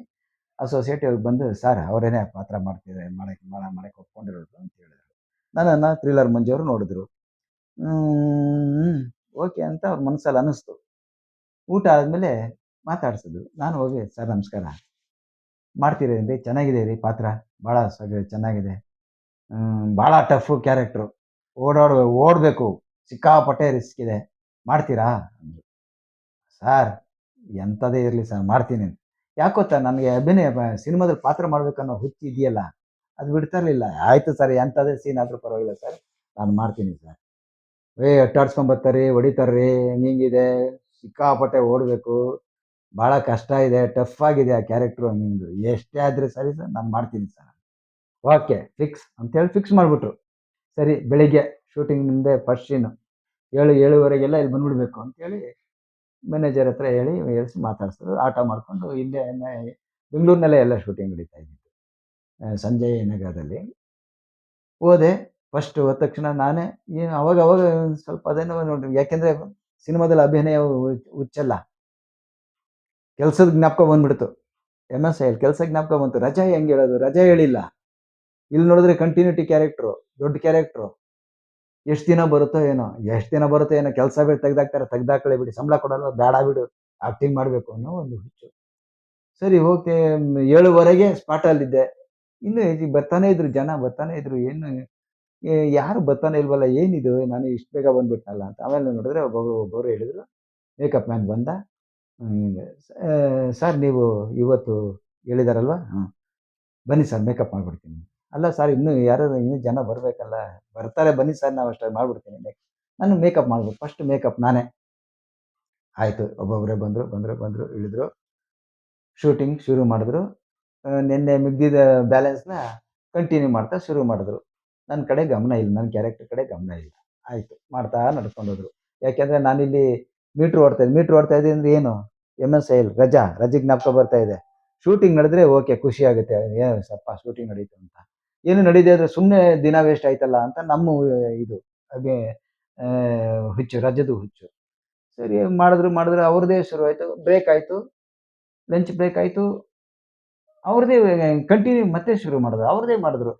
ಸರ್ ನಮ್ಮದು ಇರ್ರಿ, ಇದಾದ್ಮೇಲೆ ಮಾಡ್ತಾರೆ, ನಾವು ನೋಡ್ತಾ ಇದ್ದೀರಲ್ಲ, ನೀವೇ ನೋಡ್ತಾ ಇಲ್ಲ. ಈಗ ಕೇಳಿದ್ರೆ ಮ್ಯಾನೇಜರ್ ನಮಗೆ ಆವಾಜ್ ಹಾಕೊಂಡು, ನೋಡ್ರಿ ಇಲ್ಲಿ ನೀವೇ ನೋಡ್ತಾ ಇದ್ದೀರಿ ತಾನೇ, ಅಲ್ಲಿ ಮಾಡ್ತಾ ಇದ್ದೀರಿ ತಾನೇ, ಇರಿ ಇದಾದ್ಮೇಲೆ ನಿಮ್ಮದೇ ಅಂತಾರೆ. ಆಯಿತು ಸುಮ್ಮನೆ. ಅಲ್ಲ ಬೆಳಿಗ್ಗೆನೇ ಬಂದೆ, ಅಟ್ಲೀಸ್ಟ್ ಮಧ್ಯಾಹ್ನ ಹೇಳಿದ್ರೆ ರಜಾ ಹಾಕೊಂಡ್ ಬಂದ್ಬಿಡ್ತಾರೆ. ಅದು ಸಿನಿಮಾ ಅಂದ್ರೆ ಹಂಗಿಂಗೆಲ್ಲ ಅಲ್ಲಪ್ಪ, ಮೊದಲೇ ಇರಬೇಕು, ಯಾವಾಗ ತೆಗಿತಾರೆ ಏನಂತ ಹೇಳೋದಕ್ಕೆ ಬರೋದಿಲ್ಲ ಅಂತ ಆವಾಜ್ ಹಾಕೋರು. ಆಯ್ತು ಸ್ವಾಮಿ ಅಂತ ಸುಮ್ಮನೆ ಅದೇ. ಅವ್ರದ್ದೇ ಕಂಟಿನ್ಯೂ ಶುರು ಮಾಡೋದು. ರಾತ್ರಿ ಆಯಿತು, ಸಂಜೆ ಆಯಿತು, ರಾತ್ರಿ ಆಯಿತು, ಅವತ್ತಿಲ್ಲ. ಬೇಜಾರಾಗೋಯ್ತು ನನಗೆ, ಇದೇನಿದು ನಾನು ರಜದ ಬಗ್ಗೆ ಯೋಚನೆ ಮಾಡ್ತಾ ಇದ್ದೀನಿ ಸಾರ್ ಅಂದೆ ತಿರುಗಿ.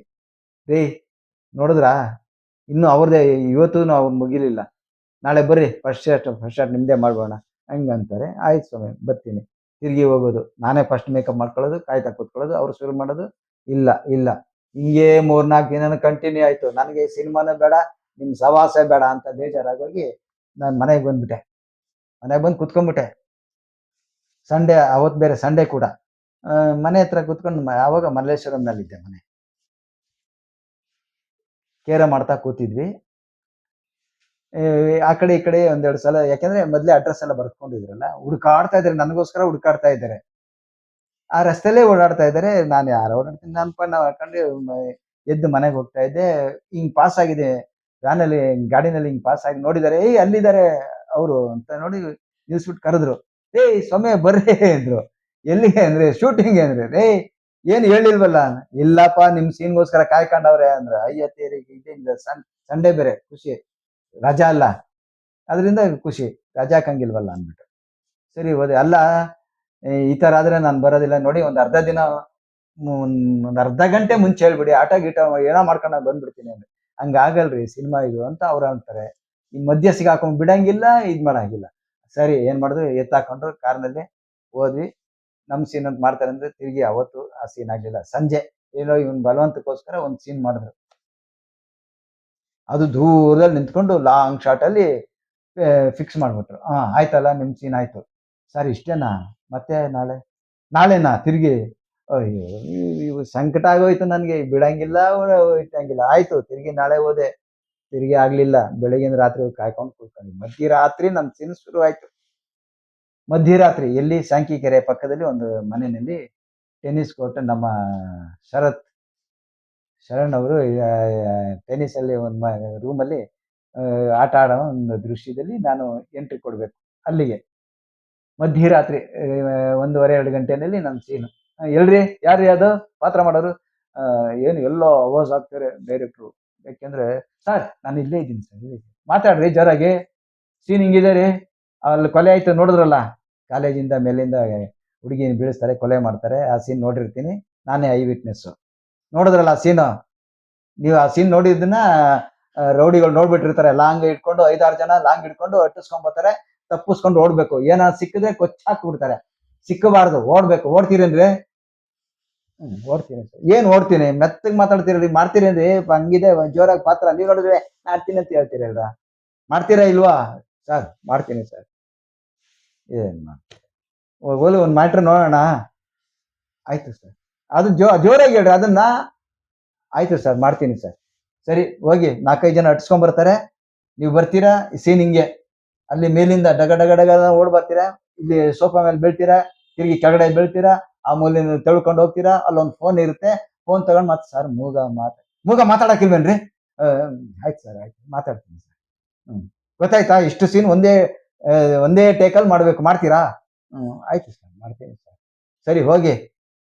ಏನ್ ಮಾಡ್ತಾನ ಅಂತ ತಲೆ ತೆಚ್ಕೊಂಡು ಸುಮ್ಮನೆ ನಿಂತ್ಕೊಂಡ್ರು. ನನಗೆ ರೋಷ ಹುಟ್ತಾ ಇದೆ. ನನ್ನ ಮೊದಲೇ ಅಭಿನಯದು ಹುಚ್ಚಲ್ವಾ, ಕಿತ್ತಾಕ್ಬಿಡ್ಬೇಕು, ಜೋಶ್ ಬಂದ್ಬಿಟ್ಟಿತ್ತು, ಹೊಡಿಬೇಕು ಸಖತ್ತಾಗಿ ಅಂದ್ಬಿಟ್ಟಿತ್ತು. ಏನ್ ಮಾಡಿದೆ, ಆಯ್ತು ಸರ್ ಹೋದೆ, ರೆಡಿ ಆಕ್ಷನ್ ಅಂದ್ರು ಒಂದು ಮಾನಿಟರ್ಗೆ. ನಾನು ಮಾಡಿದೆ, ರಿಯಲ್ ಆಗಿ ದಡ ದಡ ದಡ ರಿಯಲ್ ಆಗಿ ಬಂದು ಬಿದ್ದು ಗೋಡೆ ಹೊಡ್ಕೊಂಡೆ. ಇಲ್ಲಿ ಸರ್ಕ್ ಅಂತ ಕಿತ್ತೋಯ್ತು ಕಲ್ಲಿನ ಗೋಡೆ, ಇಲ್ಲಿ ಪರಂಗಿ ಹಣ್ಣು ಅರ್ಧಾಯ್ತು. ಇಲ್ಲಿ ನೋಡಿಲ್ಲ ಅವಾಗ ನಾನು. ದಬಾರ್ ಅಂತ ಬಿದ್ದೆ, ಸೋಫಾ ಮೇಲೆ ಬಿದ್ದೆ, ಅದು ತಗೊಳ್ಕೊಂಡು ಹೋದೆ, ಅದೇ ಎತ್ಕೊಂಡೋದೆ, ಫೋನ್ ತಗೊಂಡು ಅದೇ ಜೆ ಕೃಷ್ಣ ಅವ್ರ ಕ್ಯಾಮ್ರಾಮ್ಯಾನು. ಅಪ್ಪ ಗುರುವೇ ನಮಸ್ಕಾರ ಕಣಪ್ಪ, ಇಷ್ಟು ದಿನ ಎಲ್ಲಿದ್ದಪ್ಪ ನೀನು? ಹೋಗಯ್ಯ, ಮಾನಿಟರ್ ಬೇಡ ಏನೇ ಬೇಡ, ಟೇಕ್ ಹೋಗಪ್ಪ. Sir take sir. ಏನ್ ಮಾರ ಇವನು ಈ ತರ ಮಾಡಾಕ್ಬಿಟ್ಟ? ಅಬ್ಬಬ್ಬಬ್ಬಬ್ಬಬ್ಬ, ಏಯ್ ಕಲಾವಿದ್ರಪ್ಪ, ಕಲಾಕ್ಷೇತ್ರದವ್ರು, ಸೂಪರ್ ಸಾರ್. ಜೆ ಕೃಷ್ಣ ಅವರು, ಗುರುವೇ ಸಖತ್ತಾಗಿ ಮಾಡ್ತೀಯ ನೀನು, ಹೋಗಮ್ಮ, ಟೇಕ್ ಅಣ್ಣ, ಹೋಗೋಣ. ಇಲ್ಲಿ ಬೇಬಿ ತಗೊಂಬರ, ಇಲ್ಲೊಂದಿಡ ಅಲ್ಲೊಂದಿಡ, ಅಣ್ಣ ಟೇಕ್ ಅಣ್ಣ. ಮೊದ್ಲು ಶೀನ್ ಮಾಡೋದಕ್ಕಿನ್ನ 2ನೇ ಜೋಸರ ಇನ್ನೂ ಜೋರಾಗಿ ಮಾಡಿದೆ. ಇದೆಲ್ಲ ಕೈಯೆಲ್ಲ ಕಿತ್ತೋಗಿದೆ. ಇದೇನು ಇದೆಲ್ಲ ಕಿತ್ತೋಗಿದೆ ಅಂದ್ರೆ, ಕಿತ್ತೋಗಿದೆ ಸರ್ ಸೀನ್. ಹೆಂಗೆ ಸರ್ ಆಕ್ಟಿಂಗ್ ಓಕೆನಾ ಸರ್? ಅಪ್ಪ ಚೆನ್ನಾಗಿ ಮಾಡ್ತೀಯ, ಹುಷಾರಾಗಿ ಮಾಡಪ್ಪ ನೀನು ಅಂತ ಪಿಲ್ಲರ್ ಮಂಜರು. ಚೆನ್ನಾಗಿ ಮಾಡ್ತೀಯ, ನೋಡ್ಕೊಂಡು ಮಾಡಪ್ಪ, ನಮಸ್ಕಾರ ಅಂತ ಹೇಳಿ ಕಳ್ಸಿದ್ರು. ಬೆನ್ ಕಳ್ಸಿದ್ರು. ಅದಕ್ಕಿಂತ 2 ಚೆನ್ನಾಗೇ ಮಾಡಿದೆ. ಬಹಳ ಖುಷಿ ಪಟ್ಟು ಇಡೀ ಇದೆಲ್ಲ ಚಪ್ಪಾಳೆ ತಟ್ಬಿಟ್ರು. ಬಹಳ ಖುಷಿ ಆಯ್ತು ಅವ್ರಿಗೆ, ನನಗೂ ಖುಷಿ ಆಯ್ತು, ಬಹಳ ಖುಷಿ ಆಯ್ತು. ಪೊಲೀಸ್ ಸ್ಟೋರಿ ಕೆಲಸ ಶೂಟಿಂಗ್ ಹಿಂಗ್ ಮಾಡಿದ್ವಿ. ಮಂಡ್ಯದ ಗಂಡು ರೆಬಲ್ ಸ್ಟಾರ್ ಅಂಬರೀಷ್ ಅವರ ಜೊತೆ ಅಭಿನಯಿಸಿದ ಅನುಭವ ಸರ್? ಅಭಿನಯಿಸಿದ ಅನುಭವ ಅವ್ರ ಸಿನಿಮಾದಲ್ಲಿ ಮಾಡಿದ್ದೀನಿ. ಅಂದ್ರೆ ಪ್ರೊಫೆಸರ್ ಅನ್ನೋ ಒಂದು ಸಿನಿಮಾದಲ್ಲೇ ನಾನು ಪಾತ್ರ ಮಾಡಿದ್ದೀನಿ. ಆದರೆ ಅಂಬರೀಷ್ ಕಾಂಬಿನೇಷನ್ ಇಲ್ಲ, ನನ್ನ ಸೀನೇ ಬೇರೆ. ನಾನು ಕಾಲೇಜ್ ಸೇರಿದ ಹೊಸ ಹುಡುಗ, ಹೊಸ ಸ್ಟೂಡೆಂಟು. ನನ್ನನ್ನು ಹಳೆ ಸ್ಟೂಡೆಂಟ್ಗಳೆಲ್ಲ ರ್ಯಾಗಿಂಗ್ ಮಾಡೋ ಸೀನು. ನನ್ನ ಪ್ಯಾಂಟು ಶರ್ಟ್ ಎಲ್ಲ ಬಿಚ್ಚಿ ಆಟ ಆಡಿಸ್ತಾರೆ. ಅದೊಂದು ಸೀನಲ್ಲಿ, ಪ್ರೊಫೆಸರ್ ಸೀನಲ್ಲಿ ಪಾತ್ರ ಮಾಡಿದ್ದೀನಿ. ಭಾಳ ನಮ್ಮ ಡೈರೆಕ್ಟ್ರು ಭಾಳ ಖುಷಿಪಟ್ಟರು, ಚೆನ್ನಾಗಿ ಮಾಡಿದ್ಯಾ ಅಂತೇಳಿ. ಒಟ್ಟಿನಲ್ಲಿ ಅಂಬರೀಷ್ ಪಿಕ್ಚರ್ನಲ್ಲೂ ಮಾಡಿದ್ದೇನೆ ಅಂತ ಭಾಳ ಖುಷಿ ಆಯ್ತು. ಕನ್ನಡದ ಮೇರು ನಟ ಹೊರನಟ ಡಾಕ್ಟರ್ ರಾಜ್ಕುಮಾರ್ ಅಣ್ಣವರ ಜೊತೆ ಆಕಸ್ಮಿಕ ಚಿತ್ರದಲ್ಲಿ ಅಭಿನಯಿಸಿದ ಅನುಭವ ಸರ್. ಇಲ್ಲೇ ಇದ್ದಾರೆ ಸ್ವಾಮಿಗಳು. ಆಕಸ್ಮಿಕ ಅಭಿನಯಿಸಿದೆ, ಆಕಸ್ಮಿಕ ಕೂಡ. ಅದು ಹೇಗೆ ಅಂದರೆ ಅಣ್ಣವ್ರನ್ನ ನೋಡೋದೇ ಒಂದು ಭಾಗ್ಯ. ಅವ್ರ ಜೊತೆ ಅಭಿನಯ ಮಾಡ್ತೀವಿ, ಅವ್ರ ಜೊತೆಗೆ ಇದ್ದೀವಲ್ಲ, ಪಾತ್ರ ಮಾಡದೇ ಇದ್ರು ಅವ್ರ ಸಂಗಡ ಓಡಾಡ್ಕೊಂಡು ಇದ್ದೀವಲ್ಲ ಅನ್ನೋದೇ ಒಂದು ಭಾಳ ಖುಷಿ. ಅದಕ್ಕೆ ಖುಷಿ ತಂದುಕೊಟ್ಟವರು ನಮ್ಮ ಪಿ ಶೇಷಾದ್ರಿ ಅವರು. ಅಸೋಸಿಯೇಟ್ ಆಗಿ ವರ್ಕ್ ಮಾಡಿದ್ರು ನಮ್ಮ ನಾಗಾಭರಣ ಅವ್ರಿಗೆ. ಶೇಷಾದ್ರಿ ಅವರು ನನಗೆ ಭಾಳ ಗೆಳೆಯರಾದ್ರಿಂದ ಆ ಪಾತ್ರ ಒಂದು ಪಿ ಸಿ ಪಾತ್ರ ನನಗೆ ಕೊಡಿಸಿದ್ರು. ಅದು ಸದಾಶಿವನಗರ ಪೊಲೀಸ್ ಸ್ಟೇಷನ್ನಲ್ಲಿ ಶೂಟಿಂಗ್ ಆಯಿತು. ಅಣ್ಣವರು ನಾವು ನನ್ನ ಸೀನು ತೂಗುದೀಪ ಶ್ರೀನಿವಾಸ್ ಅವರು ಹೆಣ್ಣು ಮಕ್ಕಳು, ಇಬ್ಬರು ಹೆಣ್ಣು ಮಕ್ಕಳು ಯಾರೋ ಕಿಡ್ನಾಪ್ ಮಾಡಿರ್ತಾರೆ. ಅದ್ರ ಸಂಬಂಧಪಟ್ಟಾಗಿ ನನ್ನ ಹತ್ರ ಬಂದು ಅಣ್ಣವರು ವಿಚಾರಿಸೋದು ಒಂದು ಸೀನು. ನಾನು ಕೂತಿರ್ತೀನಿ, ಅಣ್ಣವ್ರು ಬಂದು ಏನೋ ಒಂದು ವಿಚಾರಿಸ್ತಾರೆ. ಅದೊಂದು ಸೀನ್ ಮಾಡಿದ್ರು. ನನಗೆ ಭಾಳ ಖುಷಿ ಆಗೋಯ್ತು. ಅಣ್ಣವ್ರ ಜೊತೆ ಮಾತಾಡದಿದ್ರೂ ಪರವಾಗಿಲ್ಲ, ಅವ್ರ ಜೊತೆ ಸಂಗಡ ಓಡಾಡ್ತಾ ಇದ್ದೀವಲ್ಲ ಅನ್ನೋದೇ ಒಂದು ಭಾಳ ಖುಷಿ ಆಗೋಯ್ತು. ಆಕಸ್ಮಿಕದಲ್ಲಿ ಅವ್ರ ಜೊತೆ ಅಭಿನಯಿಸೋದೊಂದು ಅವಕಾಶ ಮಾಡಿಕೊಟ್ಟ ನಮ್ಮ ಶೇಷಾದ್ರಿ ಅವ್ರನ್ನ ಈ ಸಮಯದಲ್ಲಿ ನೆನೆಸ್ಕೊಬೇಕು. ತಾವು ನವರಸ ನಾಯಕ ಜಗ್ಗೇಶ್ ಅವರ ಜೊತೆ ಕೆಲವು ಸಿನಿಮಾದಲ್ಲಿ ತಾವು ಅಭಿನಯಿಸಿದ್ದೀರಿ. ಅದ್ರ ಬಗ್ಗೆ ತಾವು ತಮ್ಮ ಅನುಭವ ಸರ್. ಜಗ್ಗೇಶ್ ಅವ್ರ ಜೊತೆ ಅಭಿನಯಿಸಿದ್ದು ಕೂಡ ಒಂದು ಕಾಕತಾಳೀಯನೇ. ಯಾಕೆ ಅಂದರೆ ಪಾತ್ರ ಏನು ಫಿಕ್ಸ್ ಆಗಿರಲಿಲ್ಲ. ಪೂಜೆ ಅವತ್ತು ಕಂಠೀರವ ಸ್ಟುಡಿಯೋದಲ್ಲಿ ಪೂಜೆ ಮಾರನೇ ದಿನ. ಅದಕ್ಕೆ ಮಾರನೇ ದಿನ ನಾವು ಡೈರೆಕ್ಟ್ರು ಲಾಡ್ಜಲ್ಲಿದ್ದರು. ನನ್ನ ಗೆಳೆಯ ಪ್ರಸನ್ನ ಅಂತೇಳಿ ಮಲ್ಲೇಶ್ವರದಲ್ಲಿದ್ದಾನೆ. ಅವನು ನಾವು ಅಲ್ಲಿ ಹೋದ್ವಿ. ಹೋದಾಗ ಪ್ರಸನ್ನ ಅವ್ರು ಪರಿಚಯ ಮಾಡಿಸಿದ್ರು. ಸರ್ ಕಲಾವಿದ ಇವರು ಕೂಡ ಪಾತ್ರ ಇದ್ದರೆ ಮಾಡ್ತಾರೆ ಅಂತ ಹೇಳಿದ್ರು. ಅವರು ಹೌದಲ್ಲ, ನಿಮ್ಮನ್ನ ನೋಡಿದ್ದೀರಿ, ಸೀರಿಯಲೆಲ್ಲ ನೋಡಿದ್ದೀರಾ, ಮಾಡ್ತೀರಾ? ಹಾಂ, ಮಾಡಿ ಮಾಡಿ ಮಾಡಿ ಮಾಡಿ ಅಂತ ಹೇಳಿದರು. ಮಾರನೇ ದಿನ ಕಟ್ ಮಾಡಿದ್ರೆ, ಸರ್ ನೀವು ಬೆಳಿಗ್ಗೆನೇ ಬಂದ್ಬಿಡಿ, ಫಸ್ಟ್ ಶಾಟ್ ನಿಮಗೆ ಇದು ಮಾಡೋಣ ಅಂತ. ಫಿಕ್ಸ್ ಆಗೋಯ್ತು ಆಗಲೇ ಕ್ಯಾರೆಕ್ಟ್ರು. ಭಾಳ ಖುಷಿಯಾಗೋಯ್ತು. ಹೌದು ಸರ್, ಪೂಜೆ ದಿವಸನೇ ನಿಮ್ಮದೇ ಸೀನು, ಫಸ್ಟ್ ಸೀನ್ ಸರ್. ಅಷ್ಟೇ, ಒಂದೇ ಸೀನು ಶೂಟು, ಆಮೇಲೆ ಬ್ರೇಕ್ ಸರ್ ಅಂತ ಹೇಳಿದ್ರು. ಖುಷಿಯಾಗೋಯ್ತು. ಏನಪ್ಪ ಅಂತ ನೋಡಿದ್ರೆ ಕಂಠೀರವ ಸ್ಟುಡಿಯೋಗೆ ಹೋದರೆ ಜಗ್ಗೇಶ್ ಅವ್ರ ಕಾಂಬಿನೇಷನ್ನು. ಆ ಎಳ್ನೀರು ಬಾಯಿನಲ್ಲಿ ತೆಂಗಿನಕಾಯಿ ಎಳ್ನೀರು ಸುರಿಯೋ ದೃಶ್ಯ ಇದೆ. ಅದರಲ್ಲಿ ಜನಗಳನ್ನೆಲ್ಲ ಕರೆದು ಹೇಳ್ತೀವಿ, ನಾನೇ ಅನೌನ್ಸ್ ಮಾಡ್ತೀನಿ, ಮಹನೀಯರೇ ಮಹಿಳೆಯರೇ ನೋಡಿ, ಎಲ್ಲರೂ ಕಾಯಿ ಸುಲಿಯೋದನ್ನು ಕೊಡ್ಲಿ ಮಚ್ಚು ತಂದು ಎಲ್ಲ ಕಾಯಿ ಸುಲಿತಾರೆ. ಆದರೆ ನಮ್ಮ ಹೀರೋ ಇದ್ದಾರಲ್ಲ, ಅವರು ಬಾಯಿವನಲ್ಲಿ ಬರೀ ಹಲ್ಲಿನಲ್ಲೇ ತೆಂಗಿನಕಾಯಿ ಸುಲಿತಾರೆ ಗೊತ್ತಾ, ಆಗೀಗ ಅಂತ ವರ್ಣಿಸಿ ಏನೋ ಇದು ಮಾಡೋದು. ಸ್ಪಾಟಲ್ಲಿ ನನಗೋಸ್ಕರ ರೆಡಿ ಮಾಡಿ ರಾತ್ರಿ ಡೈಲಾಗ್ಸ್ ರೆಡಿ ಮಾಡಿಕೊಂಡು ಬೆಳಿಗ್ಗೆ ಶೂಟಿಂಗಲ್ಲಿ ಇದು ಮಾಡೋದು. ಪೂಜೆ ಆದ ತಕ್ಷಣವೇ ಫಸ್ಟ್ ಸೀನು ನಮ್ಮದೇ. ಜಗ್ಗೇಶ್ ಅವ್ರ ಜೊತೆ ಕೂಡ ಅಭಿನಯಿಸೋ ಭಾಗ್ಯ ಸಿಕ್ತು. ಅದು ಹನಿಮೂನ್ ಎಕ್ಸ್‌ಪ್ರೆಸ್. ಪಾಪಿಗಳ ಲೋಕದಲ್ಲಿ ಅನ್ನೋ ಒಂದು ಸಿನಿಮಾ ನಮ್ಮ ಹಾಸು ರಾಜಶೇಖರ್ ಅವರು ನಿರ್ದೇಶನ ಮಾಡಿದ್ರು. ಅದರಲ್ಲೂ ಒಳ್ಳೆ ಕ್ಯಾರೆಕ್ಟ್ರು, ಕುಡುಕನ ಕ್ಯಾರೆಕ್ಟ್ರೆ. ಅದರಲ್ಲೂ ಕುಡುಕನ ಕ್ಯಾರೆಕ್ಟ್ರೆ. ಆ್ಯಕ್ಚುಲಿ ಆ ಕ್ಯಾರೆಕ್ಟರ್ನ ನಾವು ಕರಿಬಸವಯ್ಯ ಮಾಡಬೇಕಾಗಿತ್ತು. ಆ ಕರಿಬಸವಯ್ಯ ಬೇರೆ ಸಿನಿಮಾದಲ್ಲಿ ಶೂಟಿಂಗಲ್ಲಿ ಬ್ಯುಸಿ ಇರೋದ್ರಿಂದ ಅವನು ನನ್ನ ಹೆಸರನ್ನು ಹೇಳಿದ್ದಾನೆ. ನನ್ನ ಗುರುಗಳಪ್ಪ ಅವರು, ವೆಂಕಟಾಚಲ ನನ್ನ ಗುರುಗಳು, ನನಗಿನ್ನ ಚೆನ್ನಾಗಿ ಮಾಡ್ತಾರೆ, ಅವ್ರಿಗೆ ಈ ಪಾತ್ರ ಹಾಕಿ ಅಂತೇಳಿ ಹೇಳಿ ನನಗೆ ಪಾತ್ರ ಮಾಡಿ ಹಾಕ್ಸಿದ್ರು. ಪಾಪಿಗಳ ಲೋಕದಲ್ಲಿ ಅಂತ ಹೇಳಿ. ಅದರಲ್ಲಿ ಚರಣ್ ರಾಜ್ ಅವರಿದ್ದಾರೆ, ಶೋಭರಾಜ್ ಅವರಿದ್ದಾರೆ, ಮತ್ತು ನಮ್ಮ ಸಾಯಿ ಕುಮಾರ್ ಅವರಿದ್ದಾರೆ. ಎಲ್ಲ ದೊಡ್ಡ ಪಿಕ್ಚರು, ಭಾಳ ಚೆನ್ನಾಗಿದೆ. ನನ್ನ ಹೆಂಡತಿ ಕ್ಯಾರೆಕ್ಟ್ರು ಪಂಕಜ ಅನ್ನೋರು, ಭಾಳ ಚೆನ್ನಾಗಿ, ಅವರು ನಮ್ಮದು ಕಾಂಬಿನೇಷನ್ ಭಾಳ ಚೆನ್ನಾಗಿದೆ.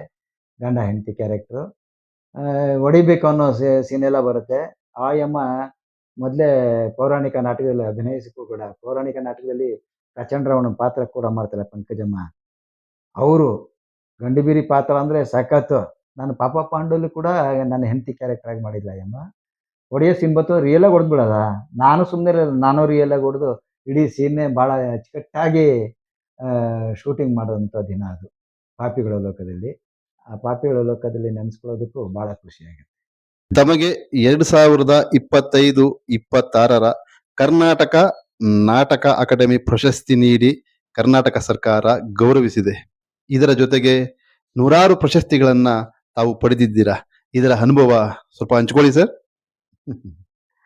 ಚೆನ್ನಾಗಿ ಕೇಳಿದ್ರಿ. ಅನುಭವ ಹಂಚ್ಕೊಳ್ಳೋದು ಏನು ಬಂತು, ಇಲ್ಲಿ ತೋರಿಸ್ತಾ ಇದ್ದೀವಿ ನೋಡಿ, ಇವೆಲ್ಲ ಅನುಭವವೇ. 25-26ನೇ ಸಾಲಿನ ನಾಟಕ ಅಕಾಡೆಮಿ ಪ್ರಶಸ್ತಿ ಇಷ್ಟು ವರ್ಷ ನಾವು 1967ನೇ ಇಸ್ವಿಯಿಂದ ರಂಗಭೂಮಿಯಿಂದ ನಾನು ಪಾದಾರ್ಪಣೆ ಮಾಡಿ ಇಲ್ಲಿವರೆಗೂ ಸುಮಾರು ಒಂದು 50 ವರ್ಷದವರೆಗೂ ನನ್ನ ರಂಗಭೂಮಿ ಸೇವೆ ಮಾಡಿಕೊಂಡೇ ಬಂದಿದ್ದೀನಿ. ಅದನ್ನು ಗುರುತಿಸಿ ನನಗೆ ನಾಟಕ ಅಕಾಡೆಮಿ ಪ್ರಶಸ್ತಿ ಕೊಟ್ಟಿರೋದು ನನಗೆ ಸರ್ಕಾರಕ್ಕೆ ಭಾಳ ಆಭಾರಿಯಾಗಿದ್ದೇನೆ. ಬರೀ ಅಷ್ಟೇ ಅಲ್ಲ, ನೂರಾರು ಸಂಘಗಳು ನನ್ನನ್ನು ಕರೆದು ಸನ್ಮಾನ ಮಾಡಿ ಎಷ್ಟೆಷ್ಟೋ ಪ್ರಶಸ್ತಿಗಳನ್ನ ಕೊಟ್ಟಿದ್ದಾರೆ. ಅದರಲ್ಲಿ ಧಾರಾವಾಹಿಗಳಲ್ಲೂ ಕೂಡ ಪ್ರಶಸ್ತಿ ತಗೊಂಡಿದ್ದೀನಿ. ಒಂದು ಗೊರೂರು ಕಥಾಲೋಕ ಅನ್ನೋ ಒಂದು ಧಾರಾವಾಹಿಗೆ ಆರ್ಯಭಟ ಪ್ರಶಸ್ತಿ, ಮತ್ತು ಪಾಪ ಪಾಂಡು ಧಾರಾವಾಹಿಗೂ ಆರ್ಯಭಟ ಪ್ರಶಸ್ತಿ ತಗೊಂಡಿದ್ದೀನಿ. ಇನ್ನೊಂದು ಸರಿ ಹ್ಯಾಟ್ರಿಕ್ ಆಗ್ತೀನಿ, ಅದು ಯಾವಾಗ ತಗೊಳ್ತೇನೋ ಗೊತ್ತಿಲ್ಲ. ಬೇರೆ ಪ್ರಶಸ್ತಿಗಳಂತೂ ದಿನನಿತ್ಯ ಬರ್ತಾನೆ ಇದ್ದಾವೆ, ಕರೆದು ಸನ್ಮಾನಗಳು ಮಾಡ್ತಾನೆ ಇದ್ದಾರೆ. ನಾವು ಸನ್ಮಾನಗಳನ್ನ ಸ್ವೀಕರಣೆ ಮಾಡಿ ನೋಡಿ ಇಲ್ಲೆಲ್ಲ ಜೋಡಿಸಿಟ್ಟಿದ್ದೇವೆ. ಇಷ್ಟು ಸಾಲದು ಅಂತ ಜಾಗ ಸಾಲದೆ ಮೂಟೆ ಮೂಟೆ ಕಟ್ಟಿ ಅಟ್ಟದ ಮೇಲೆ ಕೂಡ ಹಾಕಿದ್ದೀವಿ. ಅಷ್ಟೊಂದು ಸನ್ಮಾನ ಕಾರ್ಯಕ್ರಮಗಳನ್ನ ನಮಗೆ ಹಮ್ಮಿಕೊಂಡಿದ್ದಾರೆ, ಗುರುತಿಸಿದಾರಲ್ಲ. ನಮ್ಮ ಕಲಾವಿದನನ್ನು ಗುರುತಿಸಿದಾರಲ್ಲ. ನಾವು ಏನೇ ಆಗಲಿ ಕಲೆನೇ ನಂಬ್ಕೊಂಡಿದ್ದೇವೆ, ಕಲೆಯೇ ನಮ್ಮ ಉಸಿರು, ಕಲೆಯೇ ನಮ್ಮ ಜೀವನ. ಊಟ ಬಿಡ್ತೀವಿ, ಮನೆ ಬಿಡ್ತೀವಿ, ಹೆಂಡ್ತಿನೂ ಕೂಡ ಬಿಟ್ಟು ಬಿಡ್ತೀವಿ ಅನ್ನೋ ಮಟ್ಟಿಗೆ ನಾವು ಕಲೆ ಬಗ್ಗೆ ಗೌರವ ಇಟ್ಕೊಂಡಿದ್ದೇವೆ. ಈಗಲೂ ಅಷ್ಟೇ, ಜಸ್ಟ್ ಇವಾಗ ನನಗೆ ಇಷ್ಟು ಏಜ್ ಆದರೂ ಕೂಡ ನಾನು ನಗುತ್ತಾ ಎಲ್ಲರನ್ನೂ ನಗಿಸ್ತಾ ಒಳ್ಳೊಳ್ಳೆ ಪಾತ್ರಗಳನ್ನ ಮಾಡ್ತಾ ಬಂದಿದ್ದೀನಿ. ಇವಾಗ ನಾನು ಇಷ್ಟೊಂದು ನಗ್ತಾ ಇರೋದಕ್ಕೆ, ನಾನು ಇಷ್ಟೊಂದು ಆರೋಗ್ಯವಾಗಿರೋದಕ್ಕೆ ಕಾರಣ ರಂಗಭೂಮಿ. ತಮ್ಮ ಕಲಾ ಪಯಣ ಹೀಗೆ ನಿರಂತರವಾಗಿ ಸಾಗುತ್ತಿರಲಿ. MSIL Mysuru sales international limited interview ಬಂತು.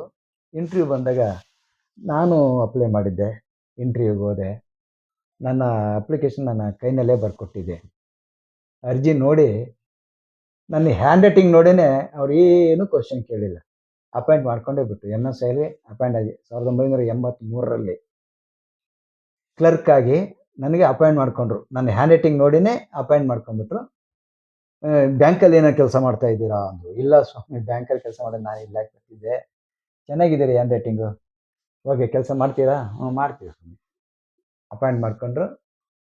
ಸೇರಿ ಒಂದು ತಿಂಗಳಲ್ಲೇ MSIL ಕನ್ನಡ ಕಲಾ ಸಂಘ ಅಂತ ಅಲ್ಲೊಂದು ಡ್ರಾಮಾ ತಂಡನ ಶುರು ಮಾಡಿದೆ.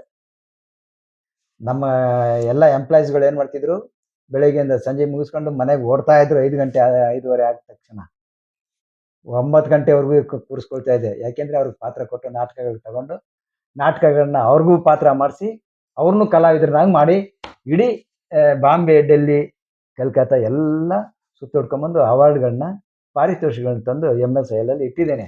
ಇವತ್ತು ನನ್ನ ಹೆಸರು ಹೇಳುತ್ತೆ. MSIL ಕನ್ನಡ ಕಲಾ ಸಂಘದ ನನ್ನ ಕಾರ್ಯಚಟುವಟಿಕೆ ಅಲ್ಲಿ ನೋಡೋದು ಗೊತ್ತಾಗುತ್ತೆ. ಎಲ್ಲ ಕಲಾವಿದರನ್ನು, ಎಲ್ಲ ಎಂಪ್ಲಾಯೀಸ್ನು ಕಲಾವಿದರನ್ನು ಮಾಡಿದ್ದೆ ನಾನು. ಆಮೇಲೆ ಆಕಾಶವಾಣಿಯಲ್ಲಿ ಹಾಡೋದಕ್ಕೂ ಕೂಡ ಹೋಗ್ತಾ ಇದ್ವಿ, ಹಾಡುಗಾರಿಕೆ ಮಾಡಿದ್ದೀವಿ. ಆಕಾಶವಾಣಿಯಲ್ಲಿ MSIL ಕಾರ್ಯಕ್ರಮ ತಂಡದಿಂದ MSILದಿಂದ ಆಕಾಶವಾಣಿಯಲ್ಲಿ ಭಾಗವಹಿಸಿದ್ದೀವಿ, ಹಾಡುಗಳು ಹಾಡಿದ್ದೀವಿ, ನಾಟಕಗಳನ್ನ ಮಾಡಿದ್ದೀವಿ, ಏಕಪಾತ್ರಾಭಿನಯ ಮಾಡಿದ್ದೀವಿ. ನಾವು ಅಷ್ಟೇ ಎಲ್ಲ ಹೊರಗಡೆ ದೇಶಗಳಲ್ಲೆಲ್ಲ ಹೋಗಿ ನಾಟಕಗಳನ್ನ ಈಗಲೂ ಕೂಡ ಮಾಡ್ತಾ ಬರ್ತಾ ಇದ್ದೀವಿ. ಇವಾಗಲೂ ನಡೀತಾನೆ ಇದೆ, ಚಟುವಟಿಕೆ ನಡೀತಾನೆ ಇದೆ. ಎಲ್ಲ ನಮ್ಮ ಕಲಾವಿದರು ಕೂಡ ಧಾರಾವಾಹಿ, ಸಿನಿಮಾಗಳೆಲ್ಲ ಅಭಿನಯಿಸೋಂಥ ಕಲಾವಿದರೇ ನಮ್ಮ ತಂಡದಲ್ಲಿರೋವಂಥವ್ರು. ಸುಮಾರು 150 ಜನದವರೆಗೂ ನಾವು ಕಲಾಭಿಮಾನಿಗಳಿದ್ದೇವೆ, ಕಲಾವಿದರು ಇದ್ದೇವೆ. ರೂಪಾಂತರ ತಂಡ ಒಂದು ದೊಡ್ಡ ಮಟ್ಟದಲ್ಲಿ ಬೆಳವಣಿಗೆ. ಎಲ್ಲ ಸಾಹಿತಿಗಳ ನಾಟಕಗಳನ್ನೇ ನಾವು ಮಾಡಿರೋದಂಥದ್ದು. ತಲೆದಂಡ ಆಗಲಿ, ಗುಣಮುಖ ಆಗಲಿ, ಅಬುಚೂರಿನ ಪೋಸ್ಟ್ ಆಫೀಸ್ ಆಗಲಿ, ಇಂಥ ನಾಟಕಗಳನ್ನೇ ನಾವು ಕರ್ವಾಲೋ ಎಲ್ಲ ಮಾಡಿದ್ದೇವೆ. ಎಲ್ಲ ನಾಟಕಗಳು ಕೂಡ ನಾವು ರೂಪಾಂತರ ತಂಡದಿಂದ ಮಾಡಿ ಒಳ್ಳೆ ಹೆಸರು ತಂದಿದ್ದೇವೆ. ಒಳ್ಳೊಳ್ಳೆ ಪಾತ್ರಗಳು ಕೂಡ ಮಾಡಿದ್ದೀವಿ. ಎಲ್ಲರನ್ನೂ ಕಲಾವಿದರನ್ನು ಮಾಡಿದ್ದಕ್ಕೆ ನನಗೆ ಗೆಳೆಯರೆಲ್ಲ ಭಾಳ ಅಭಿನಂದನೆ ಸಲ್ಲಿಸ್ತಾರೆ. ನಿಮ್ಮಿಂದ ನಾನು ಇವತ್ತು ಕಲಾವಿದನಾಗಿದ್ದೀನಿ ಅಂತ ಹೇಳ್ತಾರಲ್ಲ, ನನಗೆ ಅದಷ್ಟೇ ಖುಷಿ. ಹಂಗಾಗಿ ನಮ್ಮ ನರಸಿಂಹಮೂರ್ತಿಗಳು ಅಷ್ಟೇ, ನಮ್ಮನ್ನು ನೋಡಿದಾಗಿಂದ, ಅಲ್ಲಿ ರಿಹರ್ಸಲ್ ಬಂದಾಗ ನೋಡಿದಾಗಿಂದ ನನ್ನ ಕಂಡ್ರೆ ಏನೋ ಒಂಥರ ಅವ್ರಿಗೆ ಪ್ರೀತಿ. ನಾನು ಅಷ್ಟೇ ಗೇಲಿ ಮಾಡ್ತಾ, ತಮಾಷೆ ಮಾಡ್ತಾ ಅವರ ಅಭಿನಯವನ್ನೆಲ್ಲ ನಾನು ಚೆನ್ನಾಗಿ ಗಮನದಲ್ಲಿ ಇಟ್ಕೊಂಡಿದ್ದೇನೆ. ಅದು ಹಾಗೆ ಹೀಗೆ ಅಂತೆಲ್ಲ ಹೇಳಿದ್ದು ಕೂಡ ಅವರು ಕೂಡ ಹಾಗೆ ಕೆಟ್ಟಾಗಿ ತಿಳ್ಕೊಂಡು ಒಳ್ಳೆ ಪಾತ್ರಗಳನ್ನು ಮಾಡ್ತಿದ್ದಾರೆ. ಇನ್ನೂ ಅವ್ರಿಗೆ ಒಳ್ಳೊಳ್ಳೆ ಪಾತ್ರಗಳು ಸಿಕ್ಕಿದ್ರೆ ಇನ್ನೂ ಚೆನ್ನಾಗಿ ಮಾಡ್ಬೋದು ಅನ್ನೋ ಅನಿಸಿಕೆ ನನಗೆ. ಅವ್ರು ನರಸಿಂಹಮೂರ್ತಿಗಳು ಒಳ್ಳೆ ಕಲಾವಿದರೇ ಆಗಿದ್ದಾರೆ ಕೂಡ. ಈ ಚಟುವಟಿಕೆ ನಾವು ಉಸಿರು ಇರೋವರೆಗೂ ನಡ್ಸ್ಕೊಂಡು ಹೋಗೋಣ ಅನ್ನೋ ಒಂದು ಧ್ಯೇಯ ನಮ್ಮದಿದೆ. ಈ ರಂಗಭೂಮಿನೇ ಹಾಗೆ. ಅದಕ್ಕೆ ಯಾವಾಗಲೂ ನಗುನಗ್ತಾ ಇದ್ದರೆ ಆಯುಸ್ಸು ಇನ್ನೂ ವೃದ್ಧಿಯಾಗುತ್ತಂತೆ. ಹಾಗಾಗಿ ನಾನು ಯಾವಾಗಲೂ ನಗುನಗ್ತಾ ಇರ್ತೀನಿ. ಮನೇಲಿ ಎಷ್ಟೋ ಕಷ್ಟ ಇರ್ಬೋದು, ಸಂಕಟ ಇರ್ಬೋದು, ಅದೆಲ್ಲ ಬದಿಗಿಟ್ಟು ಗೆಳೆಯರ ಜೊತೆ ನಗ್ನಗ್ತಾ ಇರ್ತೀವಲ್ಲ, ಅದಕ್ಕೆ ನಾನು ಸಿಕ್ದಾಗಲೂ ಏನು ಯಾವಾಗಲೂ ನಗ್ನಗ್ತಾ ಇರ್ತೀರಲ್ಲಪ್ಪ, ಆಮೇಲೆ ನಿಮ್ಮ ಪರ್ಸ್ನಾಲಿಟಿ ಇದ್ದೀರಲ್ಲ, ಅದು ಹೇಗೆ, ಏನು ನಿಮ್ಮ ಗುಟ್ಟು ಅಂತಾರೆ. ನಗ್ನಗ್ತಾ ಇರಿ ಸ್ವಾಮಿ, ಅದೇ ನಮ್ಮ ಗುಟ್ಟು. ಹಾಗಾಗಿ ರಂಗಭೂಮಿ ಇವತ್ತು ನನ್ನನ್ನು ಇಲ್ಲಿವರೆಗೂ ಕರ್ಕೊಂಬಂದಿದೆ. ಈ ನನ್ನ ಜೀವ ಇರೋವರೆಗೂ ಈ ರಂಗಭೂಮಿ ಸೇವೆ ಮಾಡ್ತಾ ಇರ್ತೀನಿ, ನಗ್ನಗ್ತಾನೆ ಇರ್ತೀನಿ. ಒಳ್ಳೊಳ್ಳೆ ಪಾತ್ರಗಳನ್ನ ಮಾಡೋದಕ್ಕೂ ಇಷ್ಟಪಡ್ತೀನಿ. ಸಿಕ್ಕಿದ್ರೆ ಅಭಿನಯಿಸ್ತಾ ಹೋಗ್ತಾ ಇರ್ತೀವಿ. ನಮ್ಮ ಕಲಾ ಸೇವೆ ಹೀಗೆ ಮುಂದುವರಿಲಿ. ಅದಕ್ಕೆ ನಿಮ್ಮಂಥವರ ಸಹಕಾರ ಮತ್ತು ಪ್ರೋತ್ಸಾಹ ನಮಗೆ ಭಾಳ ಅತ್ಯಗತ್ಯ. ಹಾಗಾಗಿ ಈ ಮೂಲಕ ನಿಮಗೆ ನನ್ನ ಧನ್ಯವಾದಗಳನ್ನ ಅರ್ಪಿಸ್ತೇನೆ. ಅದು ಇವತ್ತು ನಮ್ಮ ನರಸಿಂಹಮೂರ್ತಿ ನನ್ನ ಗೆಳೆಯ ಅವರು ನಮ್ಮ ಮನೆಗೇ ಬಂದು ನನ್ನನ್ನು ಪರಿಚಯ ಮಾಡಿ, ಎಲೆಮರೆಕಾಯಿ ಅಂತ ಹೇಳಿದೆ ಅದಕ್ಕೆ. ಇವ್ರ ಪರಿಚಯ ಹೊರಗಡೆ ಮಾಡಿದಾಗ ಜನ ನೋಡಿದಾಗ ಅನ್ಕೋತಾರೆ, ನೋಡಿ ಇಂಥವ್ರನ್ನೆಲ್ಲ ಪರಿಚಯ ಮಾಡಿಸಿದ್ದಾರೆ ಅಂತ. ಅವ್ರಿಗೂ ಸ್ವಲ್ಪ ಹೆಮ್ಮೆ, ನಮ್ಮನ್ನು ಪರಿಚಯ ಮಾಡಿಸಿದ್ರಲ್ಲ ಅಂತ ನಮಗೂ ಭಾಳ ಖುಷಿ ಆಗುತ್ತೆ. ನರಸಿಂಹಮೂರ್ತಿ ಅವರೇ, ನಿಮಗೆ ಭಾಳ ಧನ್ಯವಾದಗಳು. ಇಂಥ ಕಲಾವಿದರನ್ನ ಗುರುತಿಸಿ ಅವ್ರನ್ನ ಪರಿಚಯ ಮಾಡಿಸಿ, ನಿಮಗೆ ಒಳ್ಳೆಯದಾಗತ್ತೆ ಅಂತ ಹೇಳ್ತೀನಿ. ನಮಸ್ಕಾರ.